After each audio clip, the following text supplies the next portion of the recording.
Hello, 3 minutes after 10 is the time. You are listening to James O'Brien on LBC. Two by-elections yesterday, which the runes were quite hard to read. I think that they were particular by-elections, weren't they? Because they were both caused by the removal from the body politic of two of the... Well, I didn't know much about Chris Philp until I found out that he had been regularly accused of inappropriate sexual behaviour. Something, of course, that Boris Johnson knew all about when he decided to appoint him Deputy Chief Whip and then lied about when allegations emerged or when more allegations emerged. And that, in the great scheme of things, it is easy to forget that that was actually the straw that broke the camel's back. Boris Johnson should have, of course, been hounded out of that. Well, he should never have got into Downing Street in the first place, but the curious conspiracy of Brexit lies, client journalism, and what else would you call it? I don't know, really.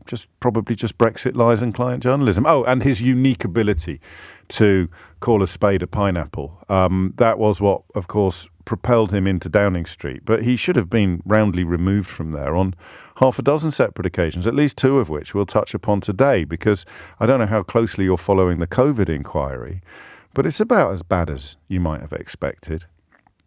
Rishi Sunak was dubbed Dr. Death by his own chief advisor. Do you remember the Eat Out to Help Out? And it almost felt, I'm not trivialising anything that's happening in the Middle East. Pincher, what did I call him? Oh, crikey, I got his name wrong. Why is anyone listening to this nonsense? What was his name? He was called Chris Pincher. What did I just call him? Why is everyone sending me messages to say the word Pincher? I obviously made a mistake. I'm absolutely categorically clear that it was Chris Pincher, not whatever I said. Good Lord, you've got to be so careful. Pincher. All right? God, could someone please pay attention in the production office to what I'm burbling about? I appreciate it's not, the most engaging thing going on in your world today. There's stuff on the telly and you're getting ready for the rugby, but someone's got to listen to this build, otherwise I could get into all sorts of trouble. Thank God it's not a by-election day. I'd have Ofcom all over me. Chris Pincher. All right, stop sending me messages saying Pincher. Oh, I've broken my train of thought now. I'm all discombobulated. I've gone all tatty-hilarious. The Johnson issue, the several different occasions on which he should have been roundly removed from Downing Street, but it was the Chris Pincher case that did for him. It's mad, really. Sajid Javid went first. I've got some news about him, I think, for you, possibly later in the show. Rishi Sunak went 9 minutes later. A new biography of Rishi Sunak that I've reviewed for the Times Literary Supplement says that there was absolutely no coordination between Sajid Javid and Rishi Sunak when they decided to resign over Boris Johnson by issuing letters 9 minutes apart. I mean, it's written by the same bloke that made the claims about David Cameron's intimate relations with a pig's head, so you probably have to take it with a large cellar full of salt. But it's just a complete coincidence that they both resigned 9 minutes apart from two of the most senior positions in Boris Johnson's cabinet. But it was Pincher, who did for him. So that's why one of these constituencies was up for grabs yesterday. And the other one, of course, was up for grabs because of the departure from Parliament of... And there is a little bit of competition here from Jacob Rees-Mogg, but the departure from Cabinet of a politician who probably more than any other embodies just how awful everything had got by the time Boris Johnson was putting together his cabinet. The idea that Nadine Dorries, a woman you wouldn't trust to do the washing up without breaking your best crockery, could end up as Secretary of State for Culture, Media and Sport. A vicious, libelous, ignorant liar who was incapable of conducting herself with even a scintilla of decorum, even as she threw her toys out of the pram. She, of course, vowed to resign with immediate effect and subsequently took, was it 2 months or 3 months, to finally quit the field. So do you know who I feel sorry for? And this is going to sound really odd, and I've forgotten his name already, so it's not keeping me awake at night. But I feel sorry for the Conservative candidate who ran in mid-beds yesterday, because this defeat, I don't think, has got a great deal to do with him or a great deal to do with with the Labour candidate in particular. I know that the Tamworth result suggests that there were broader issues in play, but I mean, it's so unfair for someone to have to go into bat after Nadine Dorries. As I say, it's not keeping me awake at night. He was the police and crime commissioner in the area, so I presume he's got a job to go back to. It's not one of those situations where you've given up your job and lost a by-election that you should have really romped home in, and now you don't know what you're going to do with yourself. But I felt very sorry for him because he has to kind of clean up her mess, something she's never done herself. I think she had her daughters on the payroll at one point, didn't she, to clean up her mess in the office? But he had to clean up her mess, and I'm not sure any politician has made more mess than Nadine Dorries, from a non-prime ministerial position. So it's coming up to 10:10. It's about as bad as it could have gone for the Tories yesterday. What I've just touched upon is because I wonder how much of it was to do with the awfulness of the candidates that were being replaced, and how much of it has to do with the broader sweep of UK party politics. In Tamworth, they overturned a majority of 19,000, more than 19,000 votes. I presume this text was sent before I came on air this morning, Jed. Jed's been in touch to say the funniest thing on the radio this morning is a certain station floundering about for any positives for the Conservatives this morning. I'm not sure. I think there might have been an opinion poll in Wales. But you'd have to be pretty desperate to be clinging to that on a morning like this. But the simple question really is how much of it was down to constituency matters and how much of it is writing on the wall for the Conservative Party. 19,000 in Tamworth, 24,000 in Dorries' former seat, Mid-Beds, which has been in Conservative Party hands for 90 years. 90 years. And, I mean, by-elections often throw up historically anomalous results. You can't read too much into them. And both of these seats could easily swing back to the Conservative Party at the next general election, even if Labour secure a fairly considerable majority, such is the calculus, the electoral calculus of the situation. And I'm not sure I have enough people listening in mid-beds to confine the question to you. How much of this was down to the awfulness of Nadine Dorries, the unmitigated awfulness of Nadine Dorries? Daily Mail columnist Nadine Dorries, we should say, because remember that conspiracy of client journalism and Brexit lies that I told you about, they look after their own. So you actually get rewarded for being appalling by the owner of the Daily Mail. Boris Johnson now has a column at the Daily Mail. Nadine Dorries now has a column at the Daily Mail. You bring the country to its knees through your dishonesty and incompetence, and the Daily Mail pop up to say, oh, have a couple of $100,000 a year to write a column. That's broken Britain for you. That's what they've done to us. Luckily, there's a book out 2 weeks yesterday that details all of this in forensic detail. So I don't know. I don't know how many people I've got listening currently in these constituencies that could tell me how much of it was down to the awfulness of the previous candidates. That's a clear case in Dorries' case. Pincher, albeit that he left the Commons in disgrace, didn't leave surrounded by a catalogue of incompetence and unpleasantness. There weren't, countless clips and instances of him being both rubbish and nasty. He was a wrong-un in the context of specific behaviour, and that's what went for him. So I don't know if you have a legacy of resentment in a constituency for a case like his. For Dorries, goodness knows. Where does it begin and where does it end, the catalogue of incompetence? So how much of that will have contributed to this remarkable reverse in mid-beds? The bloke in Tamworth who had been revealed to have just 2 or 3 years ago put together a hilarious online cartoon telling people who can't afford to feed their children to F off, which I thought was quite ironic because within about 90 seconds of the result being read out in Tamworth yesterday, he effed off. Andrew Cooper is his name. You've probably forgotten it already, which is about the extent of his contribution to public discourse. So what question am I asking you today? Well, I'm asking you, what do you think is going on?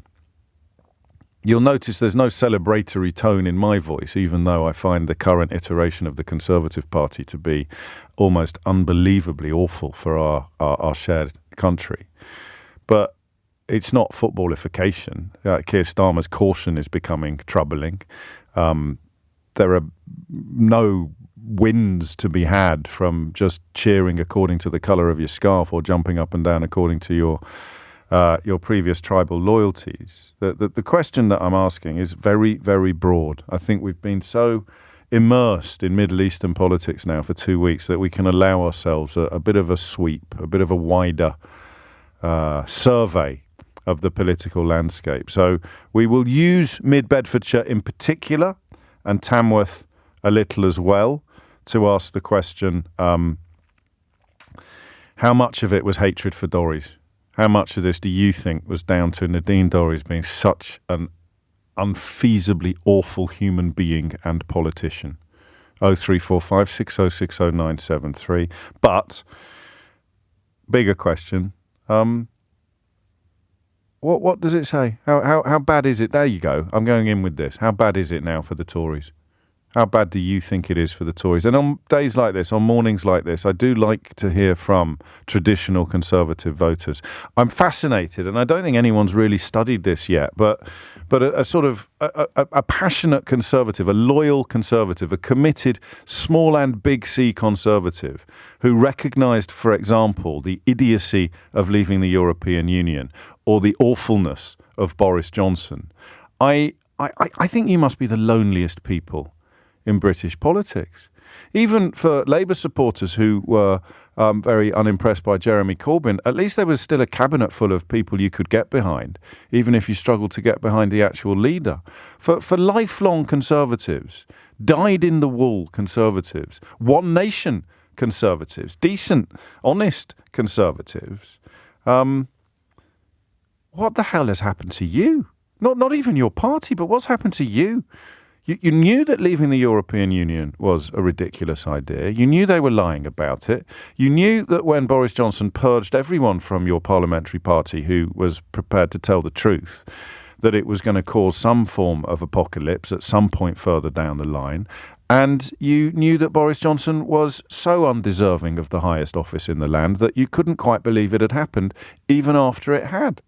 It's amazing to reflect upon that. David Cameron, a fairly rubbish Prime Minister, his hubris really being his arrogance and his sense of entitlement and his sort of very blithe belief that he'd be able to steer to victory in the referendum in the same way that he had in the 2015 election without really breaking a sweat or stretching his legs. But, I mean, at least he wasn't depraved in a political sense. At least he wasn't capable of calling a spade a pineapple. The sheer scale of the dishonesty ushered in by Boris Johnson was off the absolute charts. So if that's you, good grief, you're thinking to yourself, James is describing me. I can't quite conceive. If you'd asked me in 2015 if I could envision ever voting for any party other than the Conservatives for the rest of my life, I'd have said, no, I just can't. Why would I? Hey, there's good ones and bad ones, but I'd rather blue than red, whatever the day of the week may be. And now the party has moved so far away from you, I think you are probably the loneliest voters in Britain. What's it like? 0345 6060973. So how much of it was local and how much of it was national? And how bad is it now? How bad is it now for the Tories? And I'm not doing Schadenfreude or celebration today. It doesn't have to be cool-headed, sober analysis. You can allow yourself a little bit of a flutter. But I don't want any hyperbole. Okay, how much of it was local? Nadine Dorries, the contempt she held for her constituents was disgusting, says my texter. And how much of it was national? And how bad is it now for Seven Bin Sunak and the Conservative Party? It's 10:18. It is 21 minutes after 10. James is in Northampton. He says, "You're being too kind to Cameron. With Cameron came Osborne and austerity. All of this begins with austerity and therefore Cameron.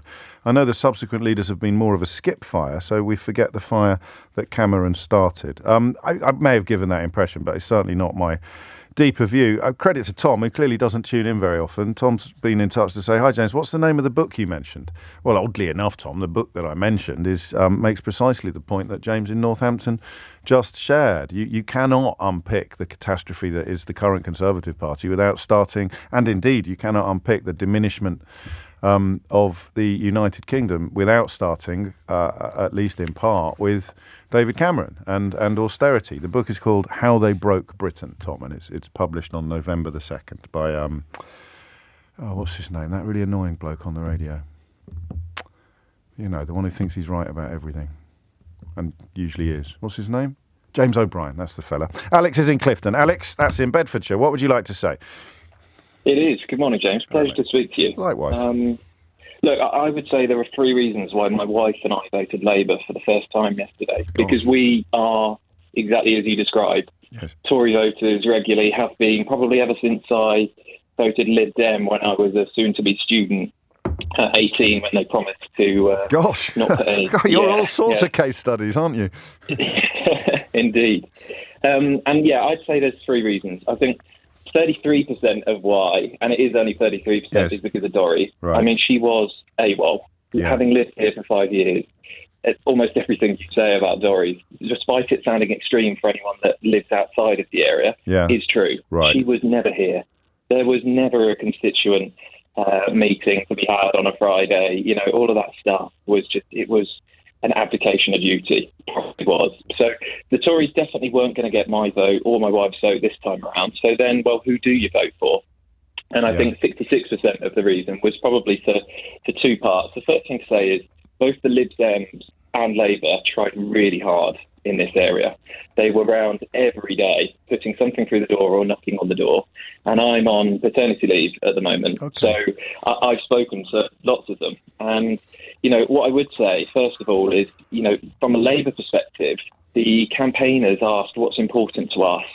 I gave them a couple of really simple local things, and they wrote back within a week. And Alistair said, he's the guy who's just been elected. Wow. You know, if I win your vote, if I am elected, I will do something about these 2 points. And I thought, well, that's brilliant, because there is a need for action. There is a need for. So they were chasing every vote, almost on a micro level, chasing every single vote. Absolutely right. No matter where you live, no matter where you are, no matter if your neighbour's got a Lib Dem sign up or whatever, they were round every day. Different face every day, same red clipboard. And I would say, look, the last thing is just the bigger picture. And like I say, I think 66% of the reason why I voted Labour is because of, you know, How They Broke Britain is an apt title for your book. Having voted Tory all my life, except for that one time Lib Dem, you know, I tore my Achilles tendon last summer. I'm sorry and when I did that, I was in agony. Sure. Nothing quite like childbirth for my wife last week, but agony. And it's a very good job you slipped that in, Alex. Well done. Only next door. No, quite right. I mean, what are we talking? 66% as bad? Maybe she was 52, I was 48. Yeah, God forbid. So you got to A&E. I got to A&E and I waited there 14 hours and there weren't enough seats in A&E for Jen and I. I had my foot on a hazardous waste bin just to keep it up. Wasn't offered any painkillers, any else. You know, just this need for us to get back to basics. Yes. And, you know, nobody in the NHS is deliberately doing a bad job. But the state of the country and where we've got to means that they just cannot do a basic job well. And so we need change, and that's where I've got to. And that is, that is a brilliant analysis, actually.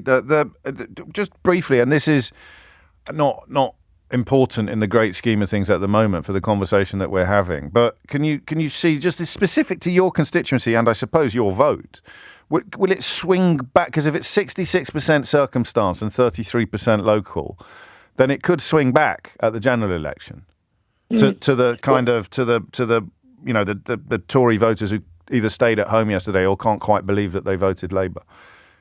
I would suggest in this constituency that won't happen. Okay. Because if I was in Alistair's shoes, all I need to do is a few local basics, show that I'm actually going to do some action for local constituents, and he will naturally do a better job than Dorries. Yes. Yes. So he's got a year to do That's a really interesting point, isn't it? Is that he gets at every turn to put clear blue water between him and the Conservative legacy, or clear red water, if you prefer. I like that a lot. So actually, just even with my rudimentary mathematics, that's 99% of your vote that you've explained, Alex. Yeah, perhaps. There's 1% missing. Go on. I don't know what it was. So you just said it's 33% how awful Dorries was, and 66% a combination. So let's leave a little bit of mystery. Everybody leaves a little bit of mystery. Thank you. Can we make sure we clip up the bit where Alex said that How They Broke Britain is a very apt name for a book in the current political climate? I thought that was an astonishingly insightful contribution to the programme. And good luck with it. Oh, actually, Alex, before you go, are you still there? You know that paternity leave. See you next Tuesday as well. You know that paternity leave that you're currently enjoying? Oh, yeah. 2003, wasn't it? Labour. Yes. Just a thought. Just leaving it there. Just hanging it out there. Ben's in Tamworth. Ben, what would you like to say? Good morning, James. Thank you very much for having me back on the big show. That's great, isn't it? We go from Mid-Beds to Tamworth. It's almost as if we've got our finger on several pulses at the same time. Ben, what would you like to say? Well, it's a glorious morning in Tamworth, because this by-election has been a long time coming. Ever since the whole fiasco with Chris Pincher happened, we have been begging for a by-election, and it just sort of kept getting swept under the rug. There was always more, I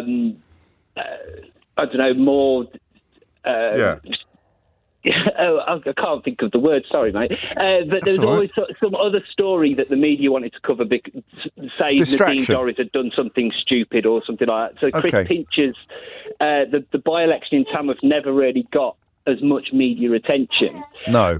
So we've been crying out for this, and then when it's actually happened, the candidate that the Tory party have put up has been, in my opinion, indicative of the macro culture of the Tory party in the country. That's at the moment. Beautifully put, actually. Better put than I would have managed, because I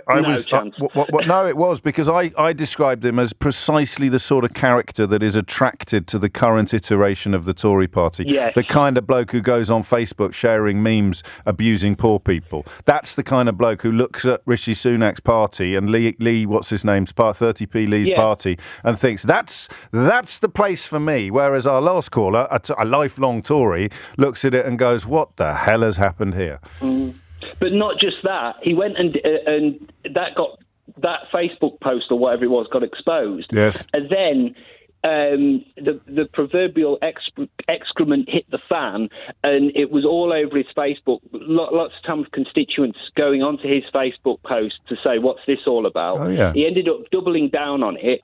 And then having to remove his entire Facebook page because of the backlash. Is that right? He was blaming it on, this is typically of the left and this is that. And in 2020, when I first posted this, it was a whole age ago. Times were different back then.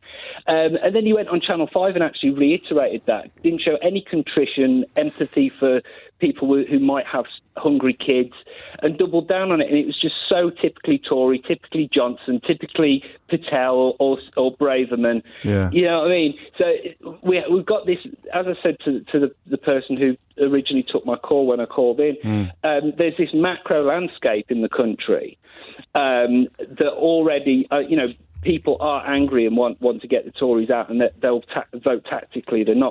Don't care who it is. And that is when you say macro, essentially you mean national. That is so regardless of the particular unpleasantnesses attached to the incumbent MPs in both, or the departed MPs in both constituencies, we so far it would seem people are very much cautioning against seeing these as flashes in pans, and instead suggesting that they're deeply indicative of the bigger picture. Thank you, Ben. Another one actually from a bit further north. You've got this spot on. As a door-knocking Conservative member in previous elections in Scotland, I find myself thinking Starmer is the best bet for the country, although my vote is likely to go to whichever of Labour or the Conservatives is most likely to beat the SNP. I'm just reading out the text. That's not in any way indicative of anything other than the opinion of the person who sent that text. There could be another one soon as well, couldn't there? Peter Bone, his constituency could be up for a by-election soon, and it would feel exactly like these two, wouldn't it? Anyway, Thomas Watts is here now with the headlines. 25 minutes to 11. John in Exeter wonders whether we're missing the bigger picture here. Is it possible, he writes, that Nadine Dorries has actually played a blinder? Because Keir Starmer might put her in the House of Lords now. Stop it.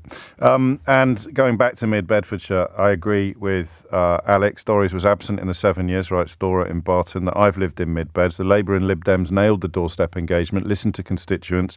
My first sight of a Tory yesterday was at a polling station, and I gave them short shrift for their complete lack of engagement. It's likely they felt they were entitled to win this seat. If Alistair simply engages with us and focuses on our issues, he will be a massive positive for mid-Beds. He's done something right, I would suggest, in the way that the three constituents we've heard from so far, and Alex very much describing himself as a lifelong Tory, are all referring to him by his first name. That speaks of an incredibly strong ground game, which I'm told the Liberal Democrats also undertook. But anyway, I do feel sympathy for what you might call I do feel sympathy for Conservatives, traditional Conservatives, alienated by what you would have to call the post-Brexit Tory party, the party of Lee Anderson and this bloke sharing Facebook memes about hungry children should F off, or their parents should. That horrible sort of atavistic, if that's the right word, incarnation. That's what it's become. Suella Braverman competing to be even more disgusting about refugees than Priti Patel was. It's pretty horrible. And of course, as our callers have reminded us, what people want is meaningful improvement. And what Rishi Sunak gives them is the abolition of a meat tax that doesn't exist, and a promise to end the war on the war on the war on the war on the war on the war on the war on motorists. Miriam's in Amt Hill, also in Bedfordshire. Miriam, what would you like to say?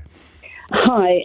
Yes, Amt Hill, lovely little market town. The last place on earth you would expect to not vote Tory. Yes. So we voted, but my husband and I, we both Labour.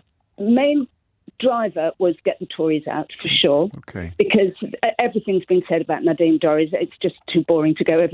I completely disagree. I don't think I will ever get bored of Peake, because once the seal breaks, the flood begins, Miriam. It's my blood pressure. Well, I don't want to affect your blood pressure, but for me, the reason I never get bored of it, she's an almost perfect representation of everything awful that has happened. You know, she's a Johnson sycophant. She's a vicious activist. She lies. She libels Britain's most popular radio presenter. But we will move on, because I'm worried about your blood pressure. My blood pressure. Yes. So yes, she is agreed. So my calculation was, okay, which of the two remaining parties is the more likely to get in? Failing being able to predict that, which of course is impossible, I then thought, well, I might as well go with the party that I actually genuinely support in terms of its policies and so on. So we voted Labour. Oh. But and this morning I was hoping that I would be able to do this. I'm leaving our Support Labour poster in our window because I'm just so chuffed and pleased. Oh, that's interesting. I'm going to leave it up because I where we live really is not the sort of place you would expect to vote Labour at all. And even talking about politics it's sort of seen as rather bad form. It's sort of not good manners to talk about things like that. So for us to turn Labour is great. And Alistair has been brilliant. There it is again. His first name terms. It's really remarkable. Good. I went out for lunch with my friend Dan yesterday, and just as we went into the restaurant, there he was, walking around, talking to people. So we sort of buttonholed him and said, hope you win. But the Labour Party did a brilliant job, as did the Lib Dems, with one caveat. Go on. They made a mistake. They actually told... Well, how can I put it in a politic way? They were not entirely open about how they had characterised the Labour candidate. Okay. They said that he didn't live in the area, and he does. Sorts of dirty tricks a bit. Yeah, a little bit. And that was really disappointing. Although, having said that, Ed Davey came around and he campaigned himself in the constituency, and he was really, really nice chap. So you've gone from being pariahs, politically speaking, utterly ignored, forgotten Totally. and abandoned by Westminster, to being... And now they're all over You've us. got suitors queuing around the block. Your dance card could not be fuller, Miriam, could it? Indeed it couldn't, James, and long may that last. Well, and I love the way you speak about the successful candidate, and you're not, as I mentioned just before you came on, you're not the first, but he has got his work cut out, of course, because this was an enormous swing, an enormous turnaround. But I wonder if it is too early to wonder if to suggest that the post-Brexit realignment is underway and it will render some of those tribal loyalties almost, or historic loyalties to be fairer, they will become increasingly looser. And so the idea, particularly perhaps in the southeast or the Midlands, but the idea of a absolutely super safe Tory seat is beginning to disappear in the way that the combination of Boris Johnson's lies and Brexit nonsense meant that super safe Labour seats ceased to be a thing at the 2019 election. I don't know. That's one for the analysts. Thank you, Miriam. Rory's in Flitwick, also in Bedfordshire, of course. Rory, what would you like to say? Hi, James. Hello. First-time caller. Welcome. So you go a little bit easy on me. But I think actually I was in the same area as Miriam at the time, because I found Alistair in the car park near the middle of Abbot yesterday, and he had a mouthful of squares. You know those crisps? Big salt and vinegar. Yeah, they were.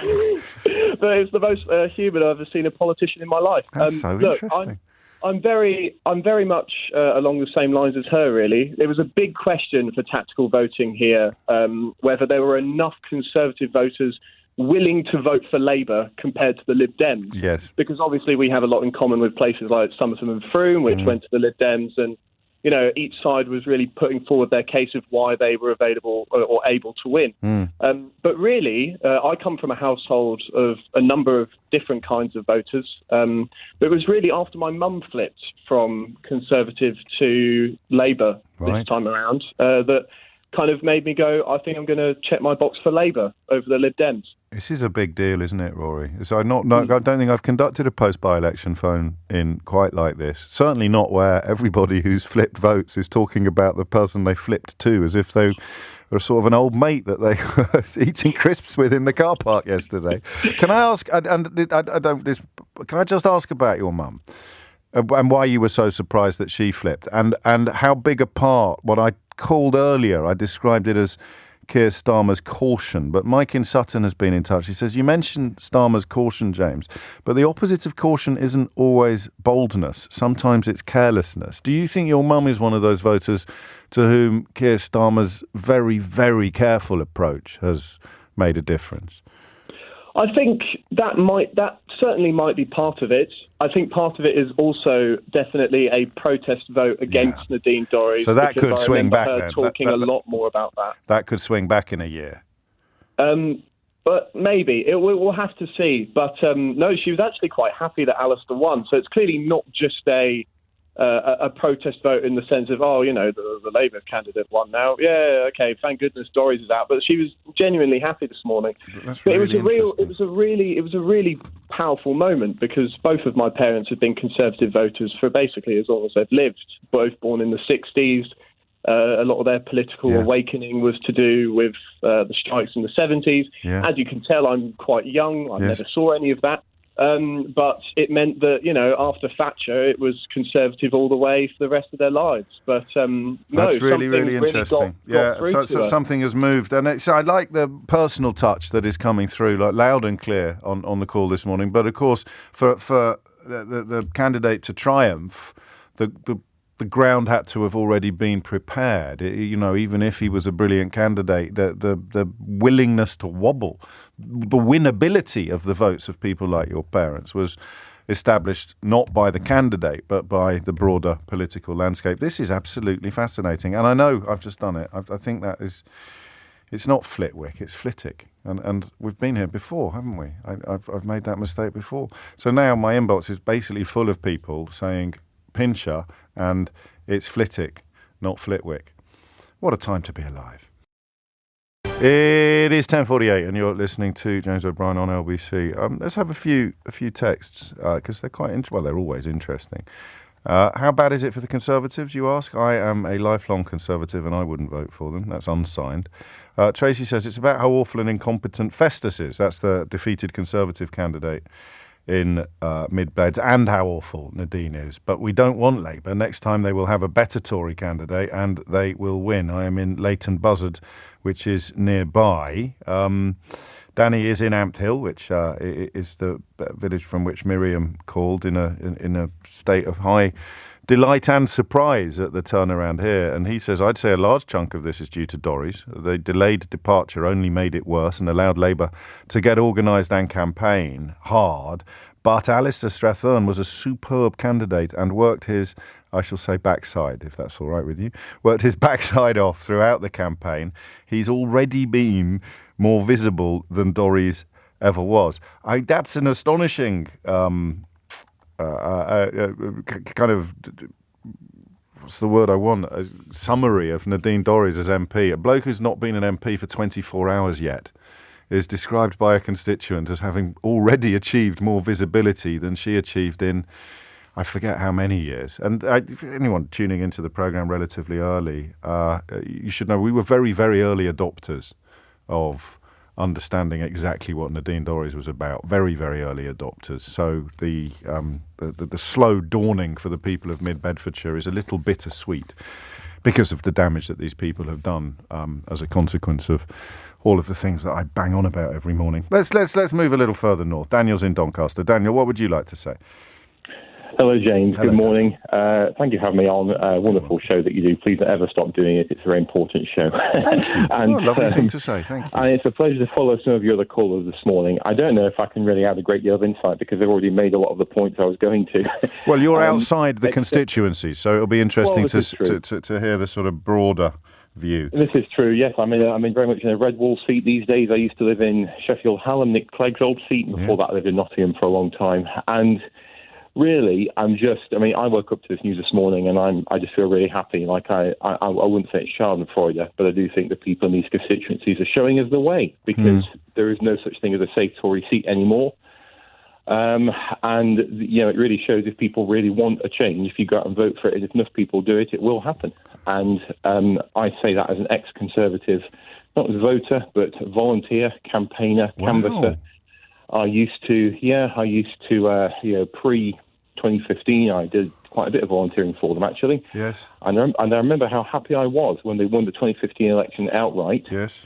And I remember what David Cameron said that day, which is you're going to see something special now with a Conservative majority government. Yeah. And well, if that's his definition of special, then I hate to see his definition of, unpleasant. What was it? So you voted to avoid chaos with Ed Miliband. Well, this is it. And, I hope I'm one of those people that you can forgive for being No, it's nothing to do with forgiveness. Rather than a liar. No. Yes, but you know what I mean. Of course I do. And, of course I do. What broke then? What do you think? I think the straw that broke the camel's back for me was Brexit. As soon as that unfolded the way it did, yes, and the position the party adopted was just a total break with what it had done for the previous 40 years, basically, of foreign policy. And I think I knew then that it was very hard for me to vote for a party that was actively trying to get us out of the EU.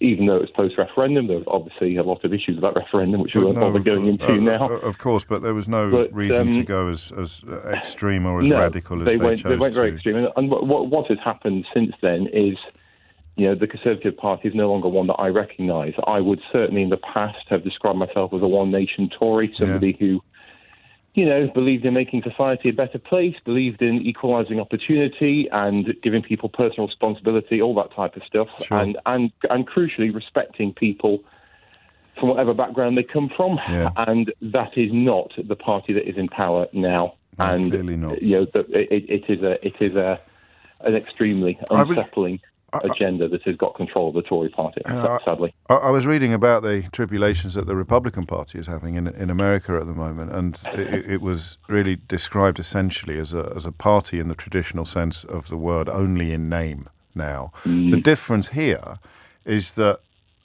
if there are people in the parliamentary party who are much closer to you than they are to Suella Braverman, for example, or 30p Lee, or even Rishi Sunak, then they are very, very, very quiet. So I don't know. Yeah, that's what's sorry to interrupt you, James. That's what's disappointing, really, isn't it? Is that I think so. I know there are people in the party who do feel like I do, but I don't see them doing anything to stop what is happening. And so, therefore, I'm in a position where I cannot possibly vote Conservative. I used to think, back when I worked for them, that I'd never vote for anybody else other than the Conservatives, and now I can't imagine how I could ever vote for the Conservatives again. Absolutely incredible. And I I would say I'm quite a moderate person. Sure. I'm not particularly ideological, although actually I think, to be fair, I think since Brexit I have moved a bit more leftwards, to be honest. Okay. But I'm obviously not sorry about that. Well, Brexit doesn't have to be perceived as a left-wing project. That's another part of the problem that's been sort of perpetuated over the last few years. Is that's entirely how it was typified, but it doesn't need to be viewed like that. Free trade, for example. All the stuff that they are doing along with it. Yes. The type of... I mean, I find it really rich of Farage to say Brexit failed because it hasn't been done how he thought it should be. Yeah. To be fair, I think what has happened is pretty damn close to exactly what he would have done if he'd been in charge. Of course it is. And, all the positions they've adopted on, obviously, social matters, immigration, what they've done to public services, it's just unforgivable. And to be honest, I'm actually at a stage now where I think that... Go on. I'm fearful that if Labour wins next time, I just very much hope it's not for one term, because what will happen to the Tory party in opposition, people like Liz Truss will get very much back front and centre again. They will move further to the right, and they'll present, I guess it'll be, what will it be, 2029? They'll present an agenda that is even more disturbing. And so I do hope the Labour have a good buffer to defend with, because the Tories will attack very hard with that agenda. That's really interesting. You're a deep thinker. I don't mean that in a silly way. Obviously, because you've got a lot of personal investment in the ebb and flow of British politics, because you've been caught on the tide so much. What about this idea that the traditional analyses are becoming redundant? We got a sniff of it with the red wall seats and the fact that they were so eminently flippable. But I'm talking about a party that is conservative in the traditional sense, that the only thing that unites these people is the rosette. It's the party. A one nation Tory like you has next to nothing in common with somebody like Braverman. Yeah. How feasible do you think it is that the whole nature of politics is in flux, that we're in one of those bizarre periods of complete recalibration? I do think there's a lot in that. I mean, it's interesting. In 2019, when the Red Wall collapsed and obviously Boris Johnson won that election and so on, I think a lot of us thought that process was completed. Or certainly I think the Conservatives might have thought that. I hasten to add, I did not vote for the Conservatives at that time, and I'm very pleased that I didn't. But I think what is happening is that process, you're right, that process is not over. There is still a recalibration going on. There's still a lot of latent anger following what happened with Brexit, not just the way the referendum went, but what's happened to society since under this government. People are angry about that. That's not the Britain they want this country to be. And the people who aren't angry about it, or rather the people who are angry but for the precisely opposite reasons, are the only people to whom the Conservative Party seem to be speaking at the moment. Yeah, and of course that's not enough to win a majority. The unless the likes of us have, that's not enough. Unless you get a kind of, like we did in 2010, you could argue, unless you get one of those sort of congregations of circumstance that feed far-right sentiment, throughout history. 2010 is not a good example, but you've got an immigration crisis, you've got an economic crisis, you've got a cost of living crisis, and the right demagogue steps into that space and tries to blame it all on your neighbours. History has taught us that can be effective, but it's crucial to recognise that you need the right demagogue. But hopefully we won't have those scenarios in place when the second term election comes around, presuming he wins a first term. Thank you, Daniel. I found that incredibly insightful, as indeed is this text from Ian. Lifelong Tory here. I'm disgusted by the current party. I did have some hope with Sunak, but like you, the moment he put Braverman back in the cabinet, that hope went out the window. My problem is that I have 2 children in private schools, and VAT will mean that I can't possibly afford for them to stay, and I'm not alone in this situation. I desperately want change, but I'm conscious that change will have a fundamental effect on my mine and many other children's lives. I'd rather Labour banned the private sector altogether rather than make it more elite. And Ian signs off with small violin playing in Hampshire. I mean, that is what Starmer's done, isn't it? He has decided that he is... Well, we all criticise him for excess caution and talk about him carrying a Ming vase across an ice rink. He has actually identified potential Labour voters who he's going to hit hard enough to make them reconsider their vote, certainly. And he said something very bold earlier this week on another radio station when he was asked whether he is just going to turn around to some people who are objecting to the prospect of new houses being built in their patch and tell them, tough, we're going to have to build them. And Starmer said, yeah, that's exactly what I'm going to do. So, you know, if he segues now from caution in a good way to clear but not universally popular policies, the Tories, they think they've got problems now. They've got a whole heap of new problems coming. Thank you for that. Great, amazing calls. It was Paige, I think, who said I was being unduly pessimistic when I said there's no way you can do a phone-in confined only to people from a constituency that voted yesterday, but that was close to perfect in terms of contributions. Fat slices from Mid-Beds, a couple of tickles from Tamworth, and then an overview from South Yorkshire, which all pointed to a similar conclusion, and that is that the constituency, the specific constituency issues that were in play yesterday were not significant enough to have skewed the national picture. And remember, this by-election, these by-elections, they fit with a pattern of national polling that's been in place for a good year now. 3 minutes after 11 is the time. We turn our attention now to a question I would rather not ask. And the question is this: do you think they're going to get away with it? I don't know enough to opine on what proper justice would look like. I don't know what penalties are in play. It is perhaps a mark of how poorly reported the whole thing is being that I, as someone with a deep and abiding interest in the issue, can't tell you for certain what sanction the COVID inquiry, because it is that of which we speak, what sanction the COVID inquiry has, what punishment it can mete out to people found to have behaved badly. But I do know this: the inquiry is unearthing some astonishing testimony, up to and including the Daily Mail putting pressure upon Boris Johnson to lift lockdowns because it was affecting newspaper sales, reportedly. Now, think about that for a moment.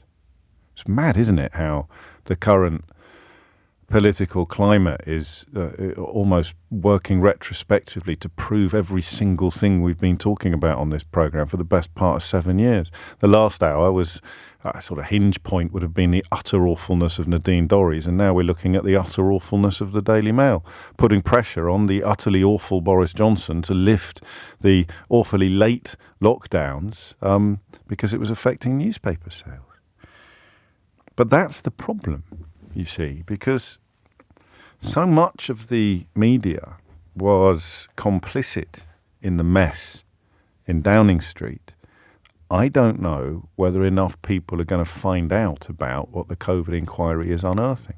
The Daily Mail is not going to publish a fulminating front page about how awful it is that the Daily Mail sought to influence public health and possibly increase death rates in order to sell more newspapers, are they? They're just not going to do that.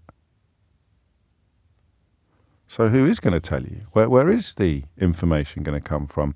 That's the question. I suspect that if I'd lost somebody to COVID during the pandemic, the dog days of the pandemic, of course, I suspect I'd be following things even more closely than I am. And I feel a responsibility to do so on your behalf, while also somewhat shamefacedly reflecting the bigger picture, which is that it's getting the attention in the places that you'd expect, to which I'm going to add this programme now. So I want you to hear in exchange, the two people I think you hear speaking in this clip are John Edmonds, a professor of infectious disease modelling, and Hugo Keith, King's Counsel, the COVID Inquiries Council, and they refer, amongst other things, to a comment made by Dame Angela McLean, now the government's chief scientific advisor, in which she called Rishi Sunak Dr. Death, the Chancellor, because anybody medically qualified would have known that his Eat Out to Help Out scheme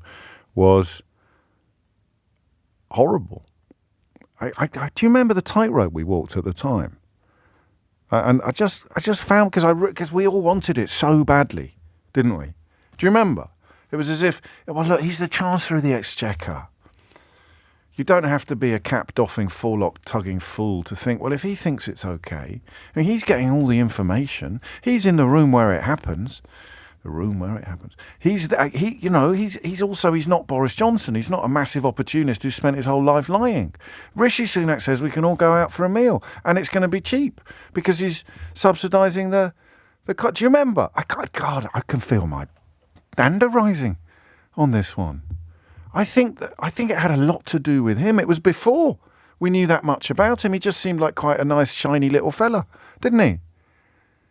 And he'd done the furlough, which was, I know that there were 2 million people completely abandoned by it, many of whom have never recovered really, either emotionally or economically. But it was still more good than bad in an objective sense. So he'd done the furlough. We liked the look of that. And then he came along with Eat Out to Help Out, and we all trusted him. I remember tweeting something about, hang on, lads. I'm pretty sure that the reason why this death rate's just spiked, or infection rate has just spiked, is because we were all down at Wagamama's last week having a chicken chili ramen. I only use Wagamama's because that, I think, is the restaurant that Rishi Sunak chose to pretend to be a waiter in. I'm not buffing my middle class credentials in public again. So, and I tweeted something, and I got attacked by a bloke who ran a steak house. I ended up writing about it in the Daily Telegraph. Little old me, simply saying it seems pretty clear that inviting everybody out to eat together is a large part of the reason why a week later the infection rates started rocketing again. But don't take my word for it. Dame Angela McLean called him Dr. Death. So that is one of the bits about the inquiry that's underway. I'm going to play you quite a bit, actually. I'm going to play you 2 clips, totaling 6 or 7 minutes, because, and I say this very cautiously, I think they're going to get away with it. I think, you look at Hillsborough and Grenfell still unfolding. This country does not have a proud history of delivering justice to people who died unnecessarily. It really doesn't. Do you remember the bloke who got released from jail because he'd been wrongly convicted of rape, and he'd been there for decades? I think his name is Andrew. Is it Malkinson? He's just come out. He's currently living in a tent in Spain, and part of the reason he gave is that he doesn't have any trust in the British establishment to bring him justice. And part of his rationale for that is he cited Hillsborough himself. It's incredible, isn't it? Here he is, a man who spent 17 years in jail for a rape he didn't commit, has said he's broke and living in a tent. He was declared innocent in July after serving 17 years. He's expecting compensation, but is currently living on benefits. Flipping heck. And he is deeply cynical about the prospect of achieving justice. He could have been released after 6.5 years if he'd given a false confession. Wow. That's something he was never willing to do. Oh, boy. That's incredible, isn't it? But it is the anonymity and nature that living in a tent allows him to enjoy. And he says, I cannot bear to be in Britain. The horror will always be with me. And that's the quote there. It is, I don't trust the British. Hillsborough, Bloody Sunday, they can't face the truth. And I think it's possible that COVID might be filed in that dismal catalogue alongside Hillsborough, Bloody Sunday, Grenfell still unfolding, but I know a lot of the families bereaved by Grenfell are not overflowing with optimism. They certainly haven't given up hope yet. But knowing what you know, seeing what you see, how likely do you think it is that the people responsible for appalling decisions in the early days of COVID will ever face any form of justice or sanction. Anyway, have a little listen to a couple of clips from yesterday's proceedings. You asked me earlier this morning about why didn't we raise the alarm in February or whatever, and I wanted to make sure that didn't happen again. And of course, our surveillance, as you just described, was so much better, so we did know what was happening. I think, so we had all the information, we knew how to do it. That was what that report on the 21st was all about. So we could have avoided much of the autumn wave. We wouldn't have avoided everything, but we could have reduced the incidence. And if we'd have then put the longer term measures in place, we could have kept it low. Over the autumn, cases would have happened. Some people would, unfortunately, have been hospitalised and died. It would have happened. But as it was, we let it go. And, and so when we did eventually, as I'd explained on the 20th with the Prime Minister, I said the decision isn't to lock down or not. The decision is either you do it now and get on top of this epidemic and control the epidemic, or you let it control you. And it will force you into a lockdown at a later date when you'll have to lock down harder and longer, and many people will die as a consequence. And unfortunately, that is what happened. Over that autumn, from around 20 to 25,000 people died. And there is, some would have done, but there is no reason for that number of people to have died at all. And then we entered the winter phase with our hospitals full, NHS staff having been under stress for months, as opposed to having. It could have, they could have been doing routine stuff that autumn and clearing the backlog and that was not the case. And then we got hit by the alpha wave, and so on top of all of this pressure, we then had this new virus that was, it took a little while, a couple of weeks to work out, but it was significantly more transmissible. Even worse, though we didn't know this until January, it was also more pathogenic. So we couldn't have been worse prepared, really. Why did the lockdown from the beginning of November to the beginning of December not bring the levels of incidence, the overall rate, down enough to stop the re-emergence of the greatest part of that second wave, in fact the peak in January? So it wasn't as stringent as the original lockdown. The key reason that the schools were open, and I think everybody wanted the schools to be open, but there were other things. So there had been slight adjustments in who would be key workers and things like that. Was it long enough? Well, if it had been done earlier on, if it had been done in September, it would have been plenty long enough. Or we could have done it around half term, so you'd have had the combination of the schools being closed. As it was, it happened just after half term. It was really made no. It showed there was no real strategy, no long-term thinking. Instead of just bouncing into a panic decision, as opposed to taking a strategic view of it and getting a grip of the epidemic and doing what was necessary when it was necessary. Is that why, on account of all the things that you say were not done that should have been done, and because the consequence is so terrible that you describe in your statement that second wave was, for you, the worst moment of the epidemic? I said it publicly at the time. I really did think it was truly awful, and of course it was. Another 65,000 people died over the next few months.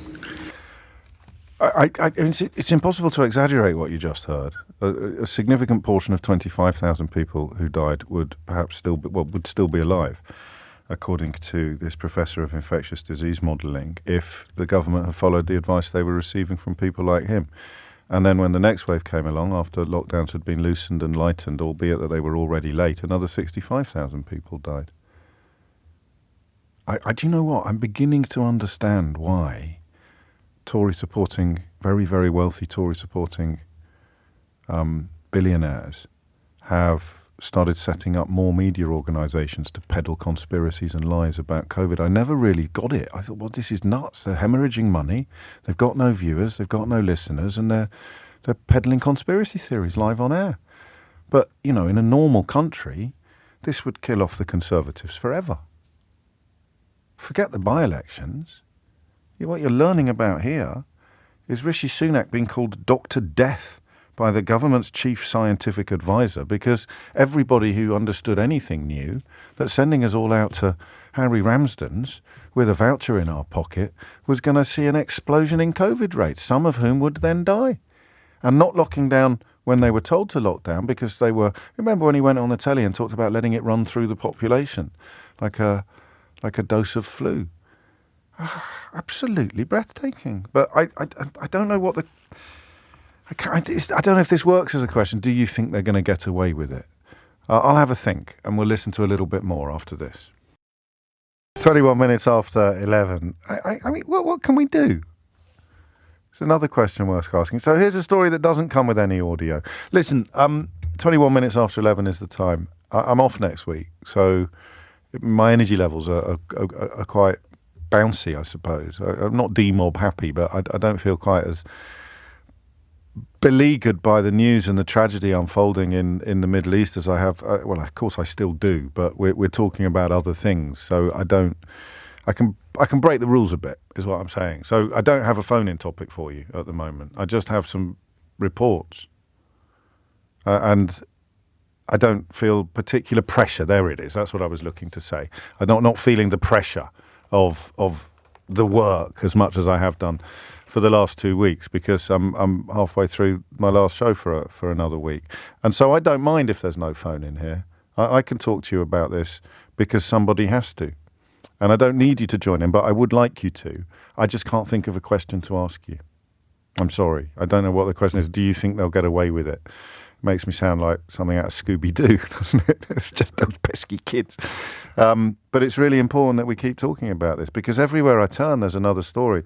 So Boris Johnson's top media official said the Daily Mail's eagerness to get people working in offices during the first COVID lockdown came from being, quotes, desperate, end quotes, to sell newspapers, according to documents released to the official inquiry. And guess what Boris Johnson's top media official's job was before he became Boris Johnson's top media official? Go on, have a guess. He was the political editor of the Daily Mail. He's the bloke that wrote the Enemies of the People front page. His name's James Slack. Guess what his job is now? Go on, have a guess. Deputy editor of Rupert Murdoch's Sun. Oh, and guess whose leaving do it was at Downing Street, where carousing and partying reached previously unscaled heights of awfulness and illegality. Go on, have a guess. I'll give you a clue.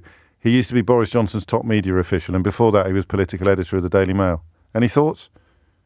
All right, I'll give you another clue. He's currently deputy editor of The Sun. Yeah, James Slack. So he said that a Mail headline in April 2020 predicting that masks could allow people to return to work was spurred by a desire to revive its circulation figures. God, don't you find these disgusting lefty anti-Daily Mail people just unbearable, like the former political editor of the Daily Mail? Comment was part of a series of WhatsApp messages that have been exchanged. Do you even know, because I don't, whether Sunak ever handed his over? Do you know? Remember, Johnson and Sunak were supposed to hand over their WhatsApp messages? I think Boris Johnson claimed that a big boy stole it and ran away, didn't he? Did Rishi Sunak ever hand over his WhatsApp messages? We got hold of Matt Hancock's, but only because he gave them to a journalist so that she could stick him in a book. Matt Hancock's WhatsApp messages, in capital letters, "We do not have enough masks to say these things." They picked up on a Daily Telegraph headline that said, "No end in sight for lockdown." And Slack wrote, "Have a look at the Telegraph front page. They're financially desperate and it's making them write desperate things." They're so worried about newspaper sales that they were urging the government to compromise its already inadequate and belated response to the public health crisis. And Hancock, for once, doesn't emerge from this too badly, because he points out we've got to stop this. We don't have enough masks. Talking about this before we are ready risks taking masks from nurses and social care workers who really need them. It is self-indulgent and dangerous, and I'm ramping up purchasing as fast as we can. So if there were still any... I think it might have been James Slack's party. Well, never mind. There were parties to the left of me, parties to the right of me. I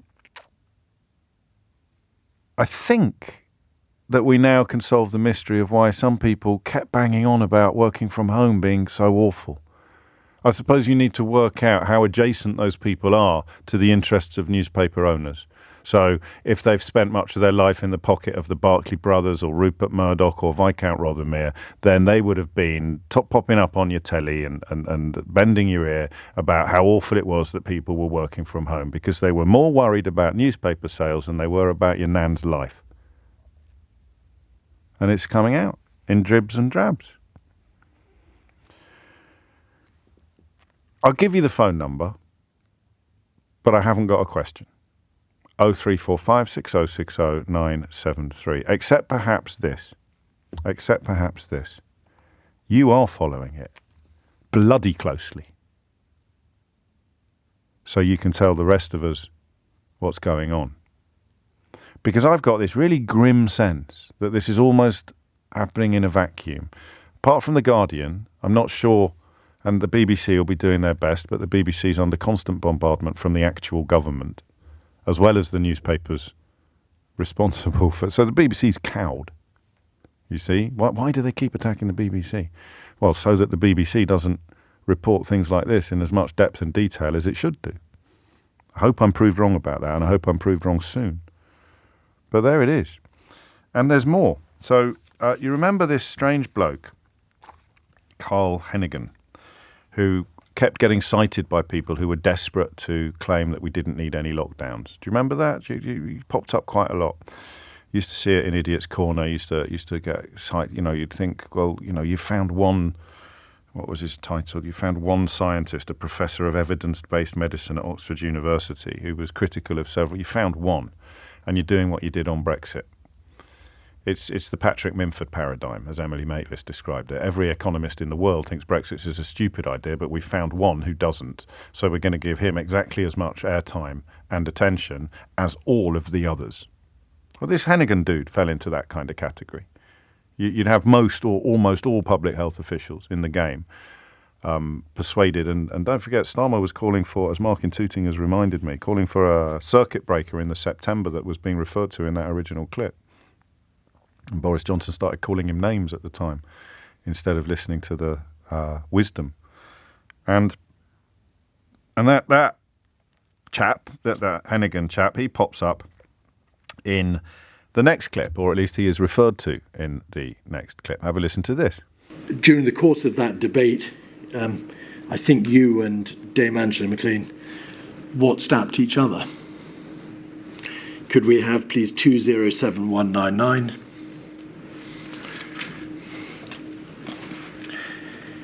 We are only concerned with the WhatsApps at the top of the page dated the 20th of September, because that's the date of the meeting, of course, and they commence around about 5:30, and the meeting was in the afternoon. So, Professor, these are plainly WhatsApps sent during the course of the meeting.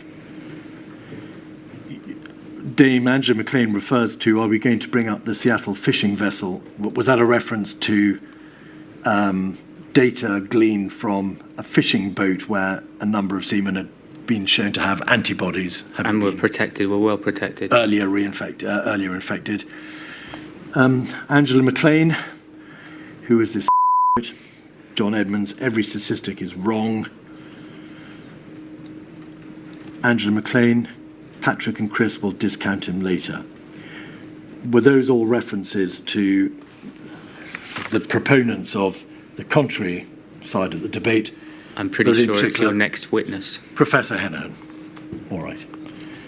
And during the course of this WhatsApp stream, we can also see a reference to Dr. Death, the Chancellor, and Dame Angela McLean saying, in ONS, you'd see it. Did you understand that those were references to the Eat Out to Help Out campaign, of which you've spoken about in moderately? Honestly, it's so long ago, I don't know. All right. But it could well be. So the bloke that was being pumped up as some sort of counterpoint to the experts described there, well, it was bleeped out. I'll let you speculate on what you think that might have been. And the Chancellor of the Exchequer, who was being carried shoulder high by Tories through Westminster, metaphorically speaking, for his Eat Out to Help Out scheme, was called Dr. Death by the woman who subsequently became the government's chief scientific advisor. I don't have the words. I don't have the words to tell you how mad this is. I didn't even know it was going to be as mad as it is. I said to Eleanor, the producer, earlier today, we need to play some of these clips. We really need to get this out there. This is stuff that really, really matters, you know? And now I've listened to it again, and I'm reflecting on the fact that as far as we're aware, certainly as recently as October the 2nd, which is the last reference we can find, Rishi Sunak hasn't handed over his WhatsApp messages. He won't tell us what he was being told about his schemes before he introduced them. Boris Johnson hasn't handed over his WhatsApp messages, as far as we know. Have a think about that. The Chancellor of the Exchequer and the Prime Minister, at a time of epic national peril, where they stand accused by people who really know what they're talking about of making appalling decisions, are still keeping their own communications secret. And the chances of you reading about it in your morning newspaper are pretty slim, because at the same time your morning newspaper owners were putting pressure upon the Prime Minister and the Chancellor of the Exchequer to prioritise newspaper sales over public health. I still haven't got a phone-in topic. Thomas Watts has your headlines. 36 minutes after 11 is the time. I don't know if it's even appropriate to take calls, but we won't rule it out, and we certainly won't be looking away from this story as it unfolds. And I'm sorry that I haven't jumped in it sooner, perhaps. Here's a tweet that really pins it, I think, really just nails it. The mysteries that we puzzle over together every day on this programme, but I can't get past it, says Jude. The fact that the sitting Prime Minister is described as Dr. Death by the woman who's now the government's chief scientific advisor, and it's somehow not dominating all the headlines. How is that? I mean, it could be a topic there. Just think about it. The Daily Mail did 14 front pages about Keir Starmer having a perfectly legal curry. Best part of 14. I forget precisely. The best part of a fortnight. The man who's currently running the country took a decision that saw him described as Dr. Death by the woman who's currently the government's chief scientific advisor. And you probably didn't know about it until you tuned into me today. Or unless you spend as much time as I do on Twitter. 11:37 is the time. It's absolutely incredible. Sue knows what I'm talking about.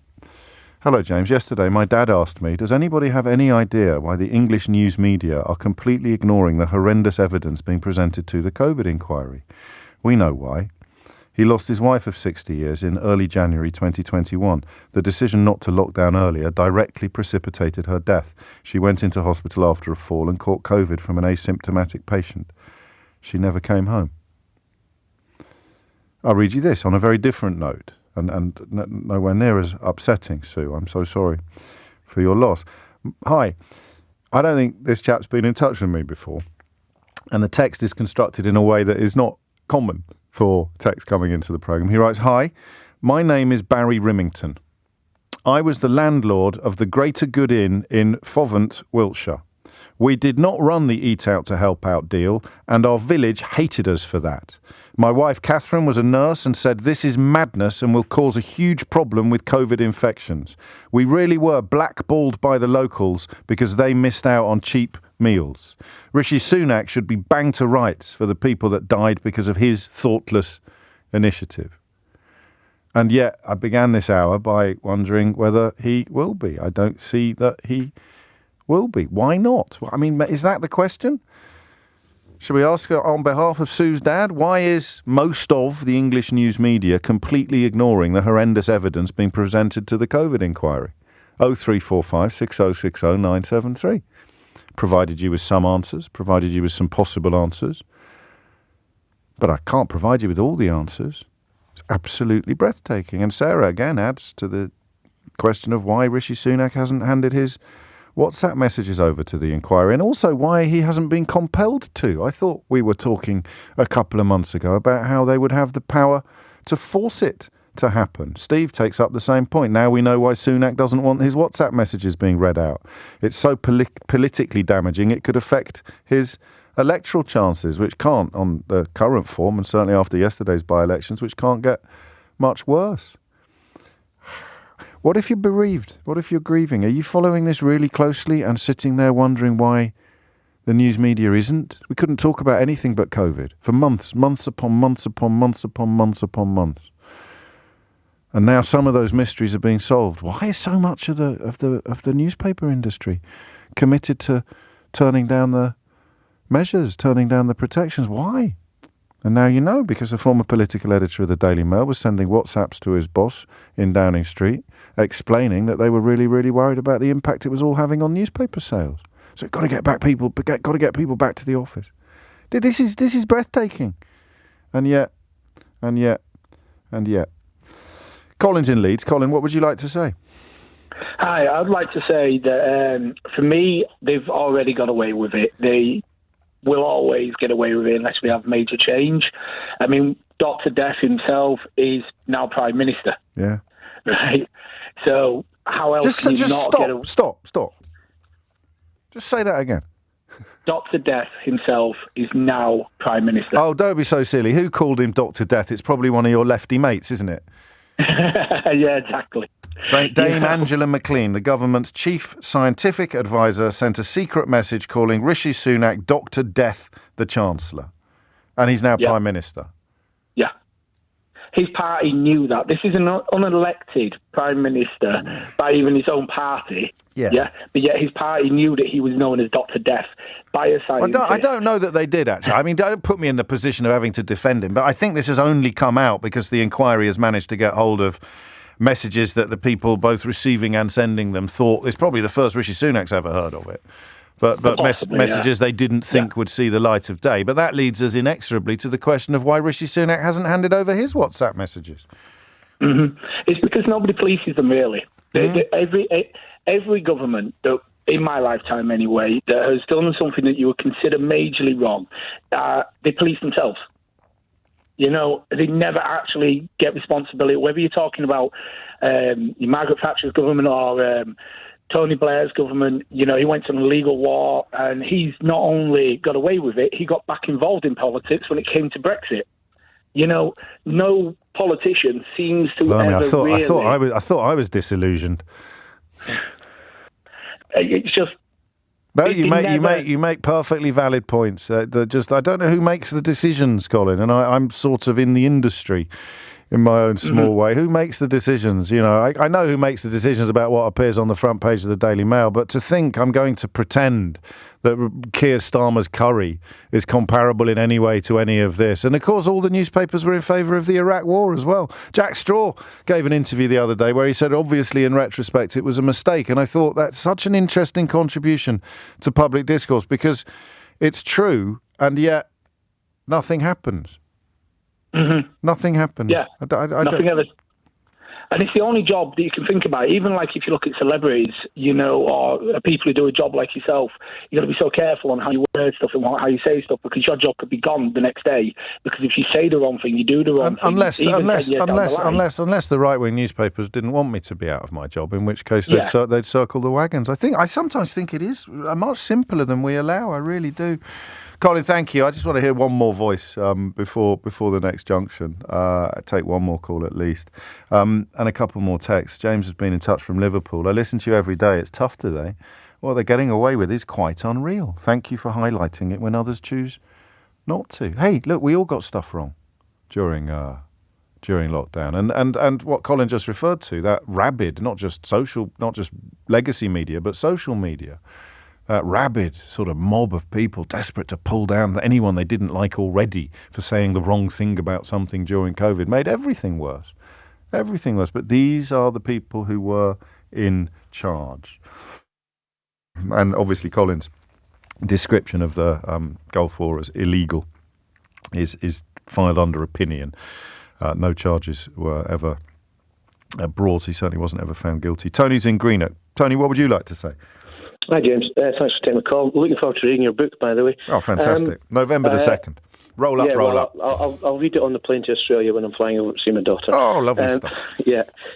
No, the point I was trying to make to your producer is this is just a public inquiry. It's not any kind of legal prosecution. If it was, these guys would be in for manslaughter at the very least for the actions that we're hearing about. And the other question your producer put to me, it's an indictment of the media that we have in this country, that it is so silent. Now, what's happened in the Middle East... It's actually incredible. No, yeah, and the only thing I can think of is that what's happened in the Middle East has given them a great excuse to... what was the phrase? To hide bad news. I don't think so. I mean, today's papers have got loads of other stuff in them, and remember, newspapers have got 30, 40 pages. Yeah, it's a conscious decision not to cover this in anything like the depth you would expect them to. It's all over social media, which is a saving grace, I guess. Yes, it is. The complete lack of it lack of any scrutiny from the likes of Sky or BBC or any of the mainstream channels. The Beeb must be doing something. I mean, Sky and the BBC. I would have thought they were our best chances, present company accepted, of getting this properly looked at. Actually. Well, you would think so, but they usually have a radio silence on that. My bugbear is the newspapers, but the Beeb are doing all right on this. I mean, they're doing all right online. I don't know how much of it translates into bulletins because none of us can watch them all. But it's all out. They're putting it all out there. Rishi Sunak called Dr. Death by top scientists. They posted that 16 hours ago. But unless it's leading the 10, it's not going to be heard about, is it? I guess the onus then falls upon the likes of... And actually, sorry, I'm being a right old pedant now. Sky News are uploading the whole thing onto their YouTube channel. So, I mean, there are some of us trying to get it out there, but the newspapers set so much of the agenda that if they're completely ignoring it, so are most of the public. I guess, and as I was trying to say there, I think the onus falls on someone like Keir Starmer to start raising these questions to Prime Minister's questions. Well, that's a really interesting point. Can I mention who's presenting the show on Monday yet, or are we keeping it quiet? So the day I can tell. Well, I don't know. Are you busy? I'll take. Well, there's someone in the chair on Monday to whom you might want to bring many of these points, and I'll tell you who it is after this. It's 10 to 12. You're listening to James O'Brien on LBC, and I am, for once, I think, going to remember to solve the riddle that I left you with just before we headed off into the last junction, because Wes Streeting, the Shadow Secretary of State for Health, will be presenting this programme on Monday. And while I wouldn't want to queer anybody's pitch, I would suggest that you bring to Wes's attention some questions about the evidence that's emerging at the COVID inquiry and how the Labour Party plans to run with it. On Tuesday, Angela Rayner will be in the chair. On Wednesday, Carol Vorderman. On Thursday, the former Defence Secretary Ben Wallace.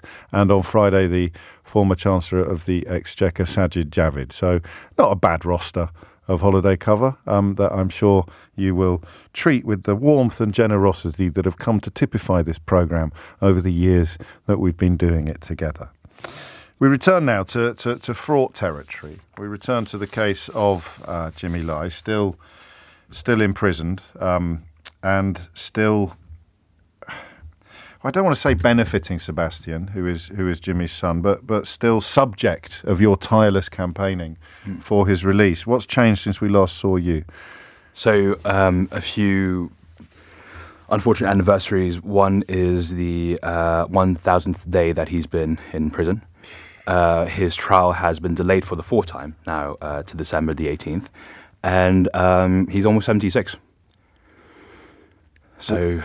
I do worry that my father could die in jail. What information do you get about his health and how he's bearing up? So AP, I can't go back to Hong Kong because I speak out on my father's behalf. But AP Associated Press released photos of him, and it was the first time I had seen him in 3 years. He seems to be, he seems to be doing okay. A lot skinnier now, a lot sort of more tanned, I guess. But it was just a very weird feeling because it made me realize that he is at that age where most people would be retired, and but also I was also very happy to see him, which was a bit perverse because I hadn't seen him in 3 years, and this is my father, and I'd really want to see him again. Of course you do. It sounds as if his vulnerability hit you for the first time, or hit you harder than it ever had done before, because he's such a big character and such an ebullient man that you sometimes struggle to think of people like that as having any vulnerabilities at all. Yeah, I think. Yeah, I mean, I think for anyone really, seeing their father in cuffs is a very hard image. He is in jail, for people who don't know or who can't remember, under Hong Kong's security law and a colonial era sedition law. His offence effectively was to publish a pro-democracy newspaper called Apple Daily. We should talk, before we turn to the question of what the Foreign Office and the UK government is doing, we should talk about the case of the Australian television journalist Jimmy Lai, who was being held on, in similar circumstances for 3 years, and the Australian government, I think, have intervened. Yeah, and I think that, this is a perfect example of how speaking out for one citizen not only means that you could get that citizen released, but also shows that you care about citizenship, you care about your own people. You show strength in the face of tyranny. And it secured the release of the journalist. It secured the release of the journalist, and there hasn't been, from my understanding, there hasn't been blowback in Australia. In fact, they've shown that they are worthy partners on the same level as China. So your dad is a British national. He is in a foreign jail, and you have been pleading with the Foreign Secretary, currently James Cleverly, pleading with the government simply. I know there's some things you can't talk about for reasons of personal safety, but you can talk about this. All you are asking is that he calls publicly for your dad's release.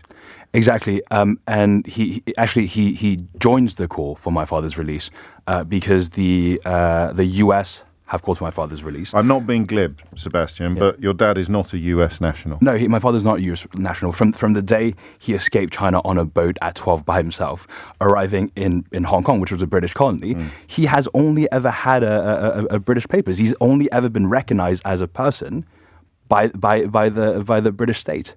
He fled communist oppression for British democracy. Exactly. For these values that we hold true, and for these values that he decided to stay in his 70s to defend and to go to prison for. What other international calls have there been for his release? The EU Parliament has called for his release. The EU Parliament, again, I'm not being glib, but since 2016 he ceased to be an EU citizen as well, didn't he? Exactly, yeah. But they've called for his release. They have called for his release. The UN Special Rapporteurs have called for his release.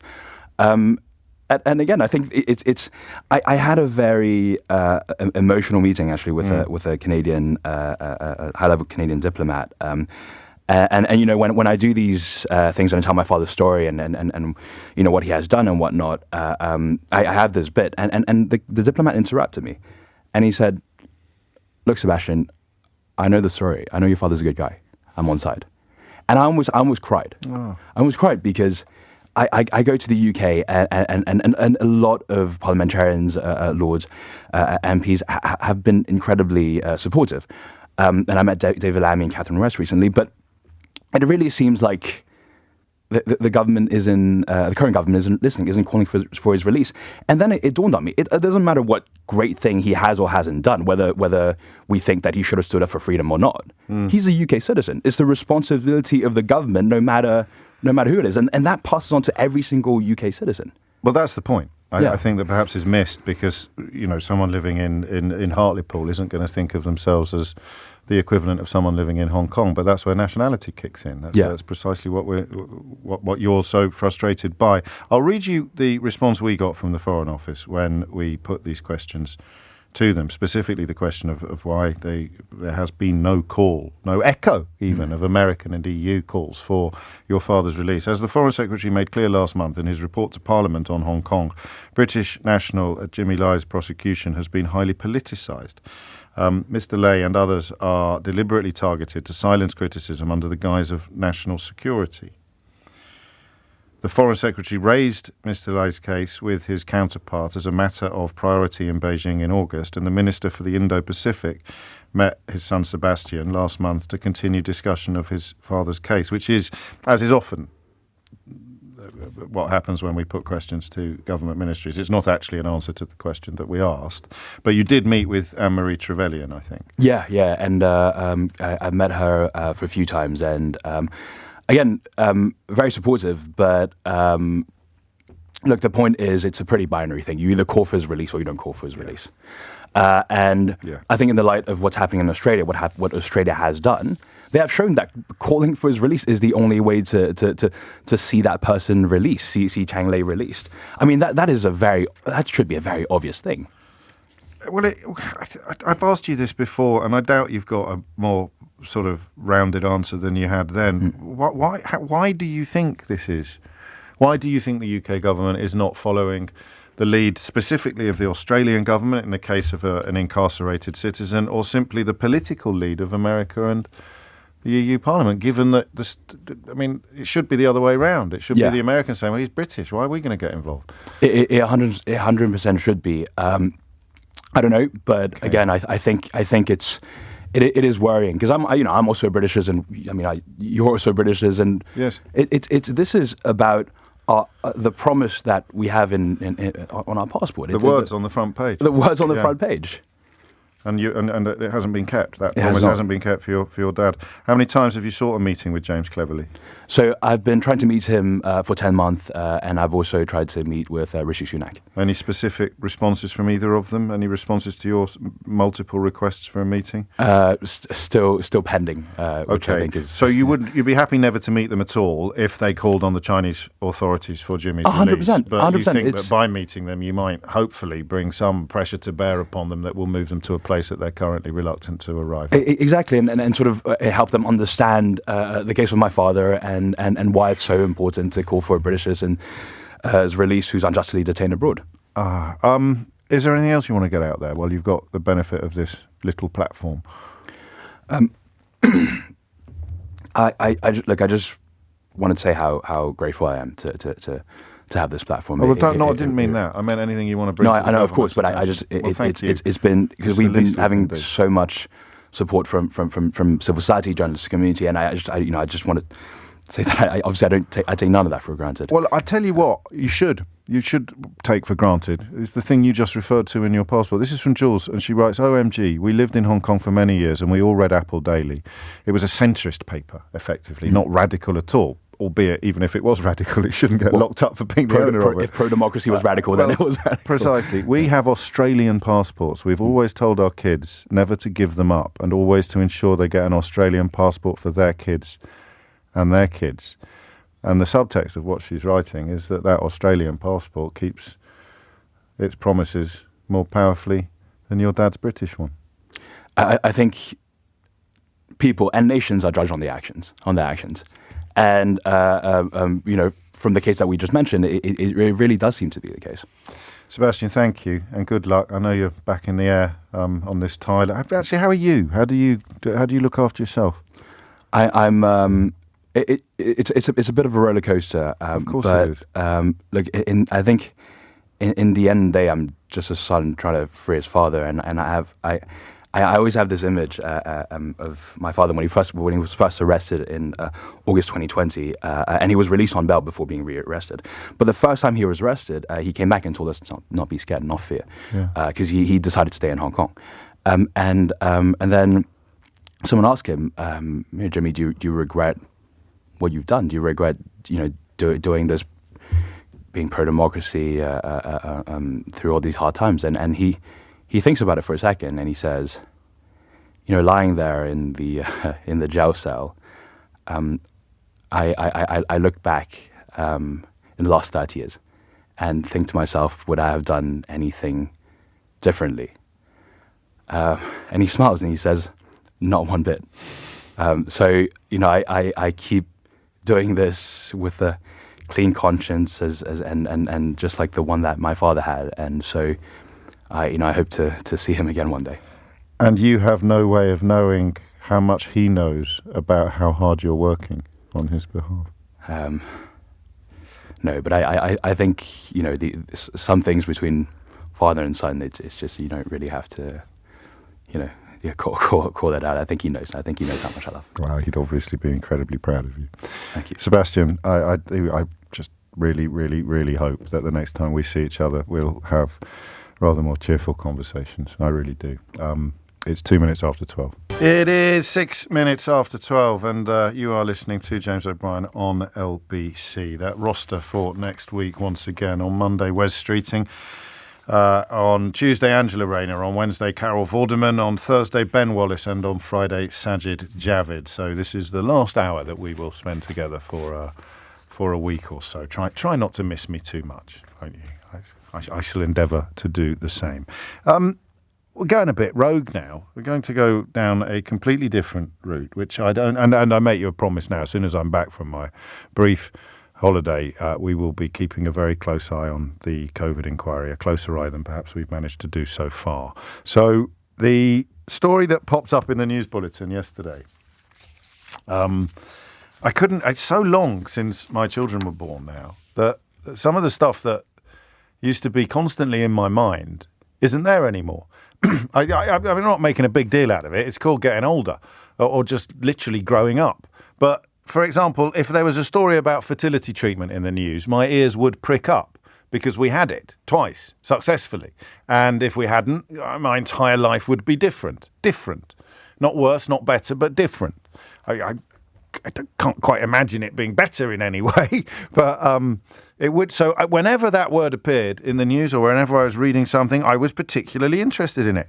And that's why yesterday, when the story about add-ons being offered to patients in the UK being better regulated, so a new ratings system from the fertility regulator is being introduced following concerns that clinics are offering unproven treatments that cost hundreds or thousands of pounds.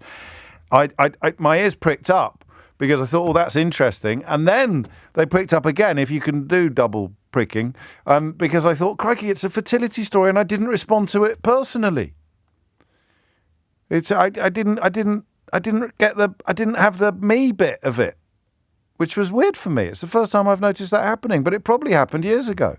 I just no longer immediately remember my personal investment in stories about fertility treatment. And then I started remembering stuff. So some of this is quite medical. The problem is, and I want you to talk to me about this. The problem is that you are so desperate. You're so desperate that you'll do anything. And we did. This is what I want to explore today. And some of the stuff I'm going to share with you is quite funny. But it all came from a place of aching need, which I presume is, usually even greater for a woman than for a man. The urge, which not all women have, but if you have it, the urge to be a mother, and it is being frustrated by biology or circumstance or anything at all, that becomes an unbearable weight. And I know what that weight feels like. I watched my wife carry that weight, and I carried a bit of that weight myself. And it's one of those subjects, it's one of those classic subjects that you know everything about or nothing. Infertility never crosses your mind. Yeah, well, actually, oddly, because I'm adopted, partly because of fertility problems my parents, my dad had. Well, not partly, entirely. You could make a case for me being the first inherited case of infertility in the history of humanity, but it would be a scientifically quite bogus case. So I never thought that it would happen to me any more than anybody ever thinks it would happen to them. And then it does, and you know nothing about it. You know absolutely nothing about it until you suddenly need to know everything. And what you do know when the hammer drops what you do know is a sense of desolation. A sense of desolation that is almost impossible to communicate. I got it over the phone. I gave a sample. I don't want to go into too much detail. People are having their lunch, but I provided a sample to a clinic, and I was still quite relaxed about it. I thought it was all, there's nothing wrong. We just need to be a bit more patient. But my wife had done all her tests, and she was absolutely fine. And looking back now, I think she knew that there was probably going to turn out to be something wrong with my sperm. But it's not a very easy conversation to have. So you just gently encourage your partner to go to the clinic and have a test. So I sort of swan in there after the show one day, provide a sample, and go home. And they phoned me with the results. And I forget what the numbers were precisely, but they said a number. And it was the amount of sperm per milliliter or whatever it was. And it was, as a Kidderminster Harrier fan, where we're lucky to get 2,000 at a home game, right? It sounded like quite a big number to me. And then they said, well, the average is, and the number that they said was the average involved sticking several noughts on the end of the number that applied to me. So it was clear in a blink of an eye, it was clear in an instant that I had a fairly major problem going on. And then it emerged that even the paltry amount of active sperm that I did have, quite a lot of the little fellas were doing the backstroke, which is absolutely no use to anybody. So we were in, immediate medical need of intervention. Applied instantly for the NHS, looked at the waiting list and thought, well, if we can scrape the cash together for this, the sooner we get going, the better. And that is what we did. But we also did everything that was suggested. And I think that some of it probably is efficacious. It didn't work. It didn't improve my sperm. So we did some treatments that were designed to improve my sperm, including acupuncture, which I really enjoyed, but it didn't make any difference to my sperm. And the one I most remember, I went to some kind of new age dude, right? I haven't thought about this in nearly 20 years. I went to some new age dude and he made me take my clothes off. So I'm standing there in my Homer Simpson underpants, which if I'd known I was going to have to take my trousers off, I would not have worn my Homer Simpson underpants. You know when you're getting towards the back of the pants drawer and you haven't done your laundry for it? So I'm standing there, somewhere up sort of Harley Street way. I'm standing there in my Homer Simpson underpants. And this dude, he's got what I can only really describe as an unravelled wire coat hanger. And do you remember in comics when we were kids, they thought they could do water divining. So you would walk around with two rods and I think it actually works. I think there might be, don't ring me about water divining. This is far too sensitive a subject for your nonsense. And the rods would move towards each other when you found yourself above a water source or something like that. I can't remember all the details, but I think he was doing that with my body. He told us, and God knows how much we paid. Seriously, you could have sold me magic, but you could probably have sold me Brexit at that stage in my life if you'd said it was going to improve our chances of having a baby. And I think he was sort of undoing blockages or something with this metal coat hanger while I'm standing there in my Homer Simpson boxer shorts. That's what desperation looks like. And then, same bloke, I think, or it could have been another one. I remember how serious he was as well. He said, "You need mare's milk." And I thought, what? And he said, mare's milk. So he'd done all these things with the coat hangers and stuck a lollipop stick in my mouth and shone a light into my ears and all this sort of thing. And then he sort of, we got to the quotes, prescription end quotes bit of it. And he said, mare's milk. And I said, you mean a horse? And he went, yes. Okay. I mean, you can't really say, where am I going to get horse's milk from? Because the answer is quite obvious, isn't it? A horse. But I don't have a horse. And I don't know what the score is. It's not like cows, is it? A horse generally gives all its milk to its own foal. You don't have excess horse's milk knocking around. You don't see it in budgeons, do you? next to the oat milk and the almond milk. Oh, I'll have half a pint of horse's milk, please. And so I can laugh about it now, but I'm not sure I laughed about it then. So I then embark upon a quest for horse's milk, and the only place, and he'd said it so casually, as if it was such a normal thing. I thought I'd just be able to find it in one of those Whole Food shops, that are quite popular. They always smell a bit weird. You know the ones I mean? Like they're very popular now, but we're going back 18 years. They weren't that popular then.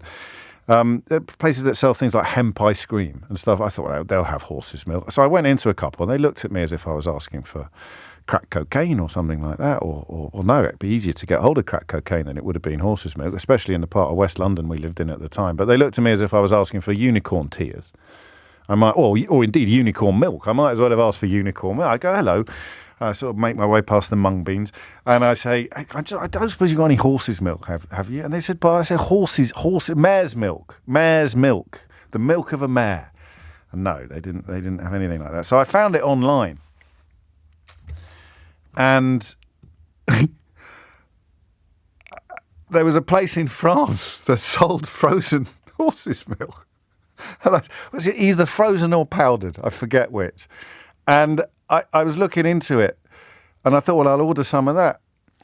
And I needed some sort of veterinary license because it would have been before Brexit, so maybe I'm misremembering it. But the point was, no one had ever bought it for human consumption.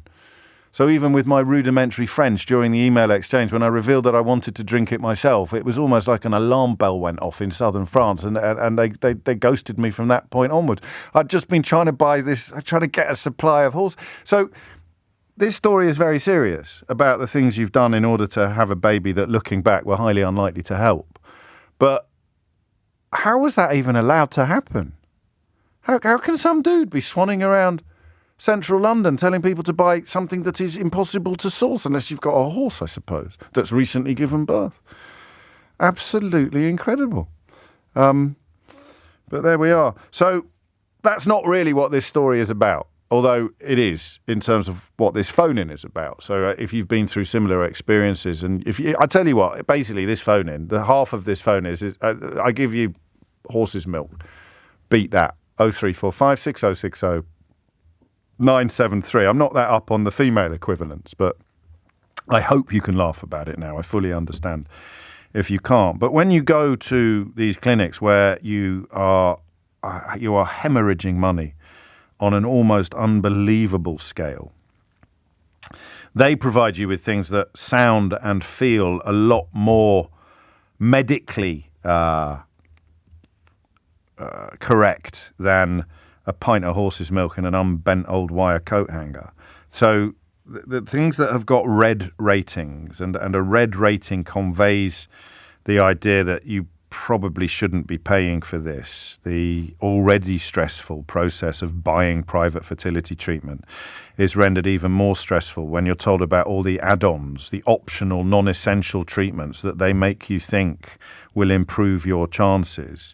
Fertility Network UK have brought in a rating system which uses 5 colours ranging from green to red to indicate the amount of evidence an add-on is effective at improving the chances of having a baby. So red is bad, obviously, and it includes things like immunological tests, that's rated red, pre-implantation genetic testing for aneuploidy PGTA, where a cell is removed from the embryo and tested for chromosomal abnormalities, that's rated red. So 90 minutes after 12, what do you think fits into probably shouldn't bother with that territory? So you've got the very serious, where you've spent an awful lot of money on something that sounds very scientific, and then you've got the very silly, which is where the horses which is where the horse's milk goes.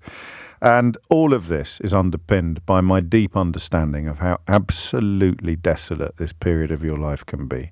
And for many people, unlike me and my wife, it doesn't end joyously. It doesn't end joyfully. And that, I think, is why it's important, because they're taking advantage of desperation, I think. I'd like to be reassured that they're not, but I think that they probably are.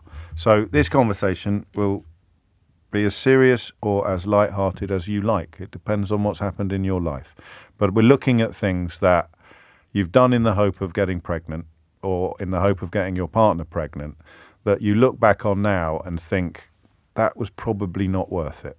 0345 6060 973. 23 minutes after 12. I don't think this is very nice. Dear James, I've got a bridge I want to sell you. Yes, but that is a gullibility in normal life. I think taking advantage of your desperation to become a parent. I'm reminded a little bit of a conversation we had about funerals not long after I lost my dad, where I just found myself thinking, does anyone ever haggle? But you're in such a state of emotional distress that they say, that'll be £5,000, please, or that'll be £200. And you go, well, that's absolutely fine. No, I'll just go and get an overdraft. I'll just go and buy. It's just got a similar feel to it, as you would never think of going, hang on a minute, I can get that in Sainsbury's for £22.50. Absolutely. That's all we're talking about. The things in pursuit of pregnancy that perhaps deserve to be filed under either exploitation or excess. Emily's in Tottenham. Emily, what would you like to say? Hi, James. Hello. Hi. So my boys, I've spoken to you before, are a result of 8 IVFs and 40 grand. That's a wry chuckle, isn't it, Emily? That's a wry chuckle. But worth every penny. But worth every penny, yeah. Of course. But I did a lot to get pregnant. And I was really involved in that kind of what do you do to make IVF work kind of field. You know, I was on all the forums, women kind of exchange information. Apparently, if you eat this will help. Apparently, in the end, I did intralipids. Now, who knows whether intralipids are going to work? They're made of soya and egg whites, so we call them mayonnaise babies. But you can get them.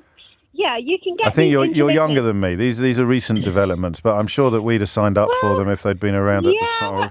But no, I'm the same age. I'm 50. I was 50 last year. Okay. Yeah. So, but I'm very in this IVF world. Well, I was. Clearly. I'm not now.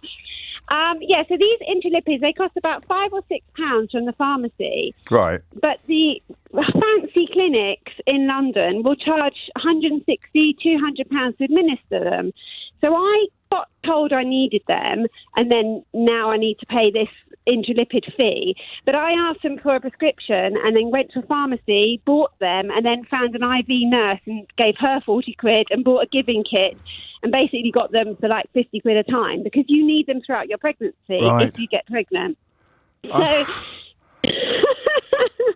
But women, you know, when you're spending £5,000-6,000 on an IVF cycle, you think, well, maybe if I just spend another 500 on eating, 12 pineapples a day, because pineapples help with implantation, supposedly. So when I was in Prague doing my IVF, I went out into the middle of Prague looking for fresh pineapples. How many did you eat? I ate about 3 in the 2 days I was in Prague. Well, and was that the round that worked? Yes. Well, there it is. That's science, that is, Emily. That's the science. I know. The thing is with IVF, you're so invested. You're down this tunnel. You'll do anything. Tell me about it. You're spending so much money, and you're with a sort of a group of women who none of us are doctors, or some of us are, but we're just sharing information. It's like, well, this lady, it works for her. Apparently, eat turmeric, don't eat brown bread, only eat white bread, eat strawberries, don't eat tomatoes. It's full on. But when you think of all the women who get pregnant naturally in the world and they live off a diet of, wine and cigarettes and chocolate. Monster munch. Actually, being that healthy is not actually a great thing for when you're doing IVF, and that's the whole thing. So there's two kind of thoughts regarding IVF and how you should be, and one of them is what's the guy called? The famous guy with I forget his name. One of them's Dieter West, and one of them's the other guy, whose names I can't remember, and they both have very different approaches to how your body works in IVF. I think both of the people you're referring to are everything they do is done in good faith, and probably almost all of it is. But if you're running a private clinic, and and someone says, "Oh, there's a whiz-bang new scheme, and we're charging 1,500 quid a pop for it."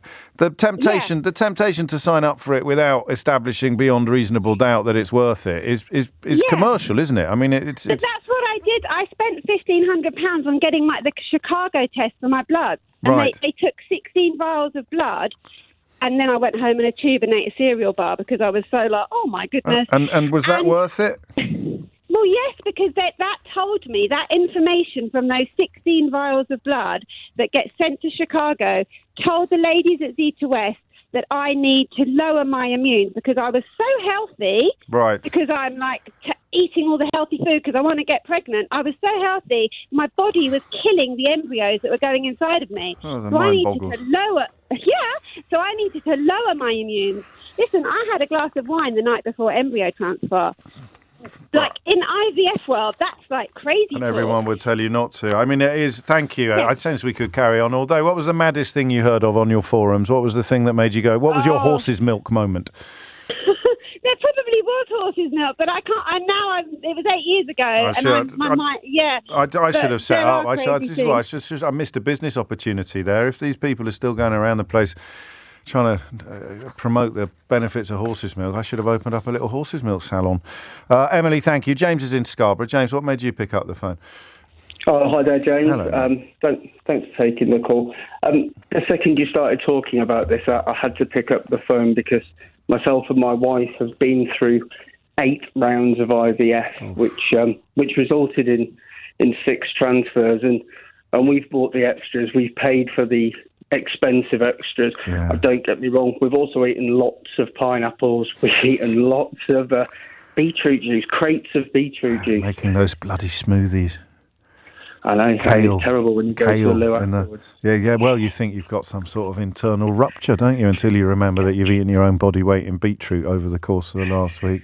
And the little, what was it, chia seeds or something like that. Pineapple. I was like a seeds, hamster. Pumpkin seeds. I was like a hamster, mate. I had the diet of a hamster, I think, at one point. Absolutely incredible. And what's the relationship between confidence and hope? So when they say to you, do this, do that, and then ask for money, you kind of think, yeah, well, we better do that then, just in case. Well, exactly. It's like, me and my wife said to each other, it's like when you go on holiday to New Zealand, you're not going to moan about booking yourself into an airport lounge because you spend it $5,000 anyway, so what's an extra 150? Yeah, but it all adds up, doesn't it? The thing is, we've used things such as embryo glue, which is 200 quid a go. Right. But ultimately, we had to go private because of our age. Right. And one of the things that the news articles talk about is a thing called PGTA testing, and it's ranked as red. It is. And this is where you do a fake round of IVF, and they take a cell from the embryo, which would have become the umbilical cord, and they test it. Now, we did that, and we discovered that around about half of the chromosomes were never going to allow the pregnancy to go to a full term, and we'd had a double miscarriage. So that one worked. That one worked for you, even though it would not make much difference to the massive majority of people, which puts us straight back in the better safe than sorry territory, then, doesn't it? Well, what it did is it told us that we needed to use donor eggs. Wow. Because we were never going to get pregnant with our own. Gosh. And then we forked out for a fake round of IVF at full cost, where they actually biopsy the lining of the womb to work out what's going on in there and will it implant.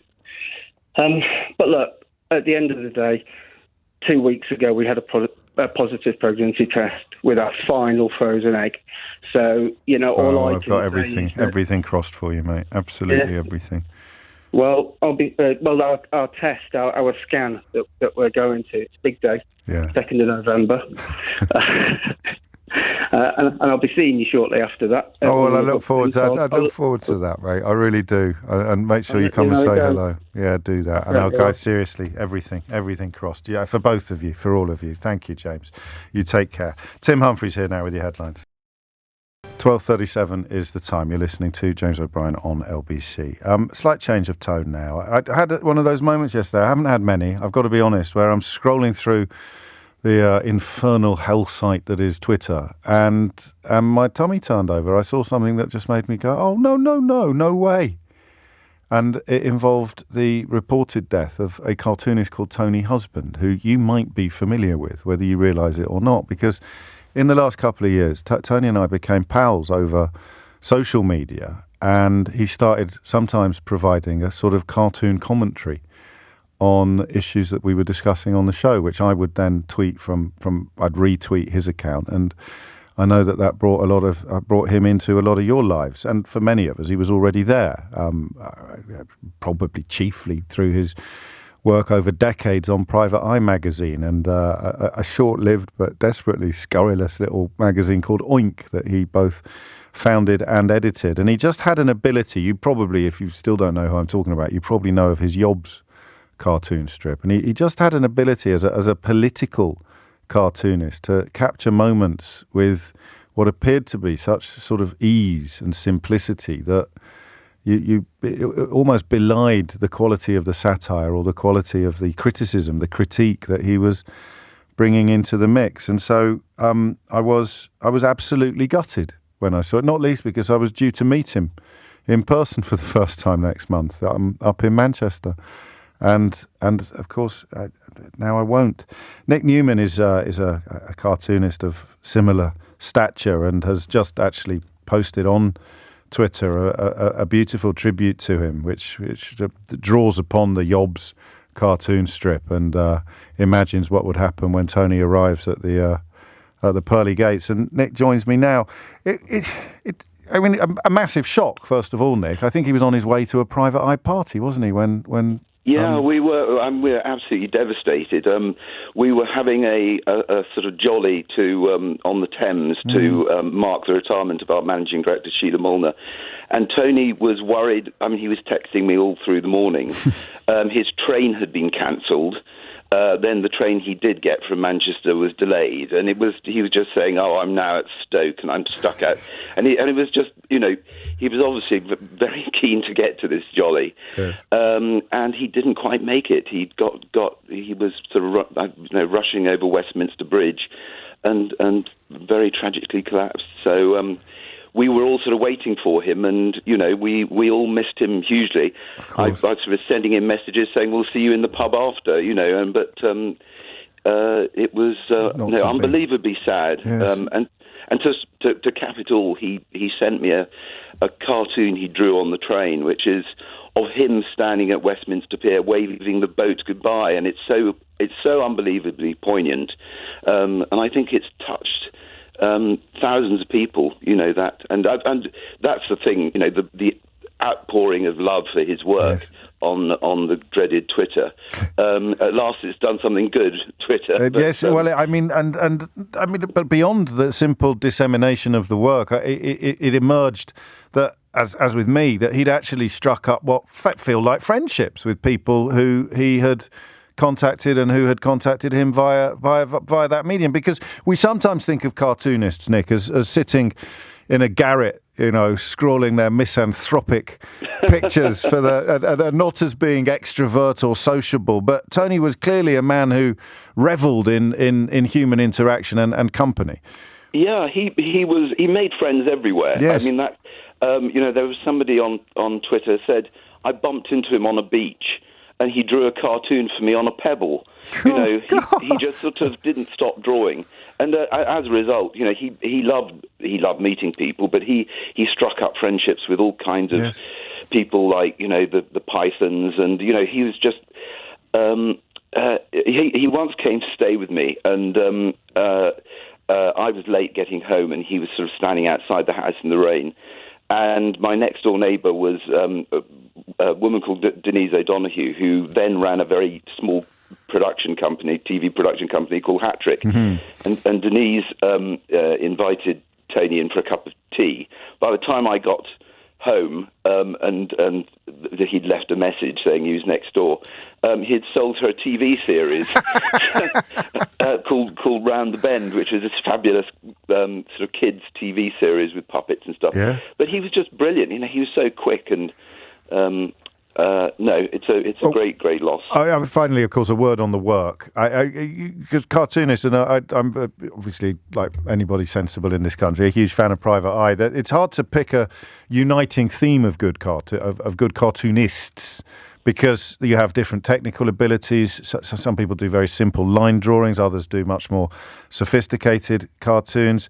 I mean, his work, you would spot a Tony Husband cartoon from 200 yards away, wouldn't you? But what is the essence of a brilliant cartoon, and why was he such a master of providing it? Well, the BBC wrote a thing yesterday about him saying that he was a political cartoonist, which he really wasn't. No. He was brilliant at standalone cartoons, which are the hardest form of cartooning to do, because they're timeless. They're not particularly satirical. They can be, but Tony just came up with amazingly surreal, often very, very black ideas. I was trying to look at some cartoons to put on the Private Eye Twitter feed, and there's a page of his dedicated to him in a book I edited about Private Eye cartoons, and 3 of the cartoons on the page were about death, and Tony would have, I think, he'd probably found his own circumstances quite sort of black and macabre, and he'd been through it, hadn't he? Because his son Paul had a heroin addiction, which they turned into an incredible book together. And also, his dad suffered from dementia, and Tony did a very incredibly moving book about dealing with his dad. He had a great heart, which I know people sort of say sentimentally about people, but Tony really did, and it occurs to me listening to you. I mean, bloody funny, but it's a serious business cartoon. Well, he didn't make it seem so. No, well, clearly he made it seem very effortless. He just churned out every issue. At least a dozen ideas would come in from him, and there would always be at least 3 that you could use straight off. And then there was Yobs as well, which just sort of ran on and on forever. And never got tired as well, remarkably, because it's essentially the same joke every week, isn't it? It is, but he managed to find twists and changes. Yes. I mean, one of my favourite cartoons of his was I think almost one of the very first gags he got into Private Eye, which inspired the Yobs cartoon strip, which was 2 skinheads scrawling graffiti on the wall, and one's obviously a National Front supporter, and he's saying, "How do you spell NF?" and I think that's what appealed to Ian Hislop, and he thought there might be a strip in this, and my goodness, there was. It's been running for 40 years. Yes, I remember I used to read it at school. Which is, Nick, thank you, Nick Newman himself, a cartoonist par excellence, remembering his friend and colleague Tony Husband, who passed away yesterday. He sent me a canvas of one of his cartoons last month. A jiffy bag dropped through my letterbox at home. Condolences, of course, to all of his family, and you can see some of the tributes on my Twitter feed and elsewhere. 12:46. 12:49 is the time. You're listening to James O'Brien on LBC. This is rather glorious, actually, and as Nick Newman was alluding to a moment ago, sometimes these social media sites can provide moments of true beauty. I don't know whether or not you heard Greg Hands this morning attempting to put a gloss on the Conservative by-election defeats yesterday, 2 of them. Last time the Tories lost 2 by-elections on the same day, of course, the Conservative Party chairman resigned, but that was the paragon of virtue, integrity and talent, Oliver Dowden, as opposed to Greg Hands. But anyway, here is one of the lines that he was spouting this morning. I didn't hear a single person come to the door to say that despite all the problems people are facing, that Labour and Sir Keir Starmer was the solution to their problems. So I don't see any enthusiasm for Labour. So there's no enthusiasm for Labour evinced by these humiliating by-election results in 2023. Do you remember 1997, when Labour stormed to power under Tony Blair? I listened to that comment from Greg Hands this morning, And I don't know, I just got a slight sense of déjà vu. I'm thinking back to the 1996 local elections, which also delivered extremely bad news to the governing Conservative Party. And in this clip, I want you to listen out for a cheeky young chap who may sound vaguely familiar. What message do you have for the MPs who come out onto College Green, one saying one thing, another saying the other, this, the government's got to do this on Europe, the government's got to do that on Europe? It must be rather exasperating when you're trying to run the national union, isn't it? Well, I think the message that we would give is this, that there is no enthusiasm out there for Mr Blair and his new reconstructed ersatz Labour Party. I mean, it is all false. In their heart of hearts, the voters But know what are you it. going to say to your Conservative But MPs? I'm saying to their Conservative MPs, that is our opportunity. Let's score some goals. The goal is wide open. It's all to play for. Let's go for it. Here you are, a rather upbeat message from here in Central Office, even though they've lost 550 odd seats or so this evening. Back to you, David, in the studio.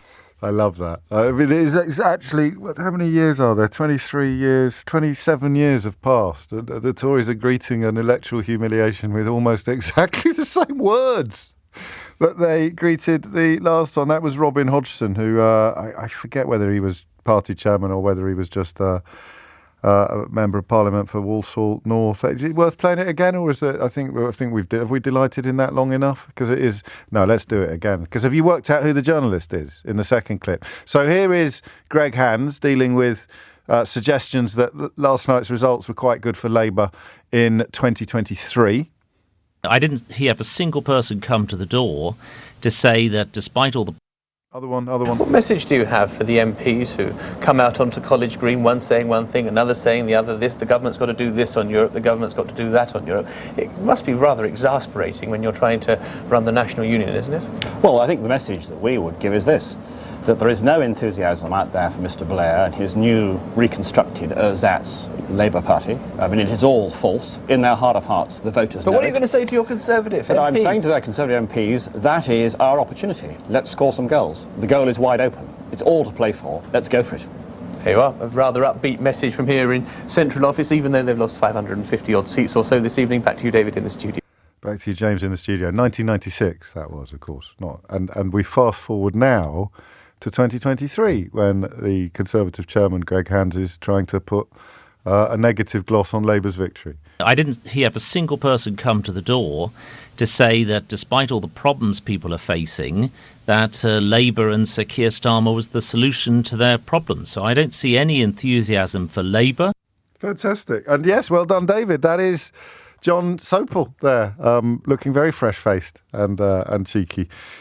Proving that, what do they say? The world turns, but nothing ever changes. 12:53 is the time. I don't know if I'm going to have time for any more calls. I shall squeeze in Victoria in Aldershot on the IVF questions and the things we did in the hope of getting pregnant. Victoria, what made you pick up the phone?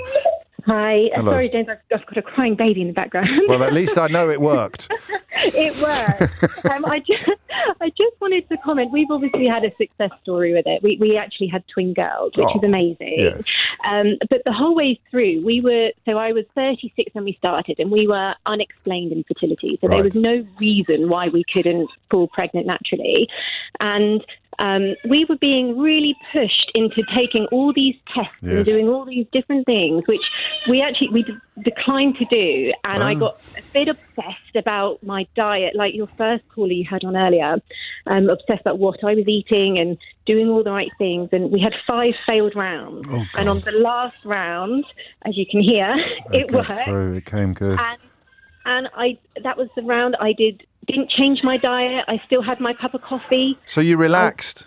I relaxed. And it just shows that, these tests and all of these, you can get so caught up in it because you're so desperate. Well, and they get you more stressed. I hadn't really clocked that bit until you rang in. Is because every time you're paying for something, you're ramping up your own stress levels. Not necessarily because of the money, but because you're thinking, oh, God, please, I hope this works. Oh, God, please, I hope that works. Oh, God, please, I hope that works. You'll try anything. Yeah, whereas the big dice is the implantation, isn't it?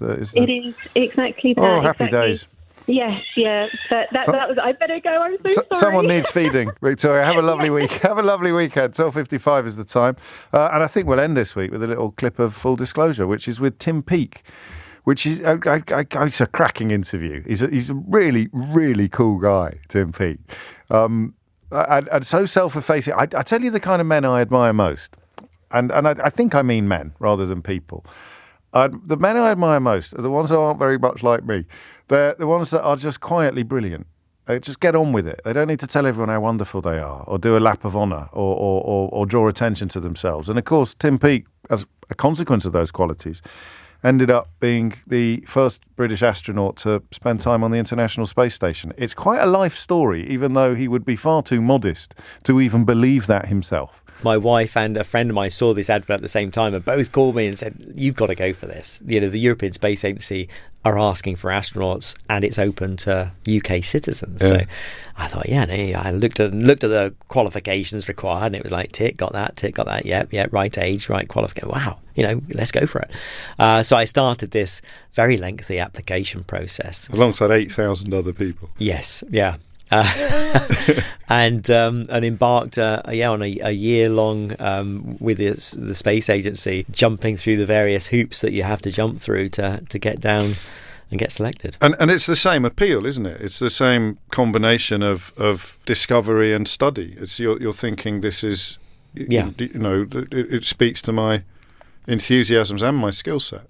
Yes, absolutely, and you've just got to be passionate about it. And nobody really knows what they're getting themselves into when you go for astronaut selection. Nobody really knows what does that mean. What does the job entail? Where are the ups and downs? What are the real pros and cons? Yes, you might end up flying to space and clearly becoming an astronaut, but that's the end of after many, many years of training. And where are we going to live as a family? All of these unknowns, and there aren't necessarily answers to that question. And I think part of the point is that if you're willing to embrace that level of uncertainty, you're dedicated and passionate enough to just grasp that opportunity and give it a go, then you're probably halfway there to having the right skill set to becoming an astronaut. Even though you were, I think, certainly you'd have been in a very small minority, possibly a minority of one, for not having had a much longer ambition to be an astronaut. I think you've said that you had colleagues who'd been 4 or 5 years old and saying, I want to be an astronaut, and you had not wanted. You wanted to be a pilot. But actually, having spoken to you of the way that we have today, they're not that different. No. They're not that different. To me, that's why, because I never grew up saying I'm going to fly to space and be an astronaut. But actually, every time we go to space, it's a test sortie. When we do a spacewalk, it's a test flight. It's the same training. It's the same thing. We've got new pieces of equipment. We're pushing the boundaries. It's very much the same philosophy. What is it in layman's terms, then? It's a combination of...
And recording for the people who come after you, is it?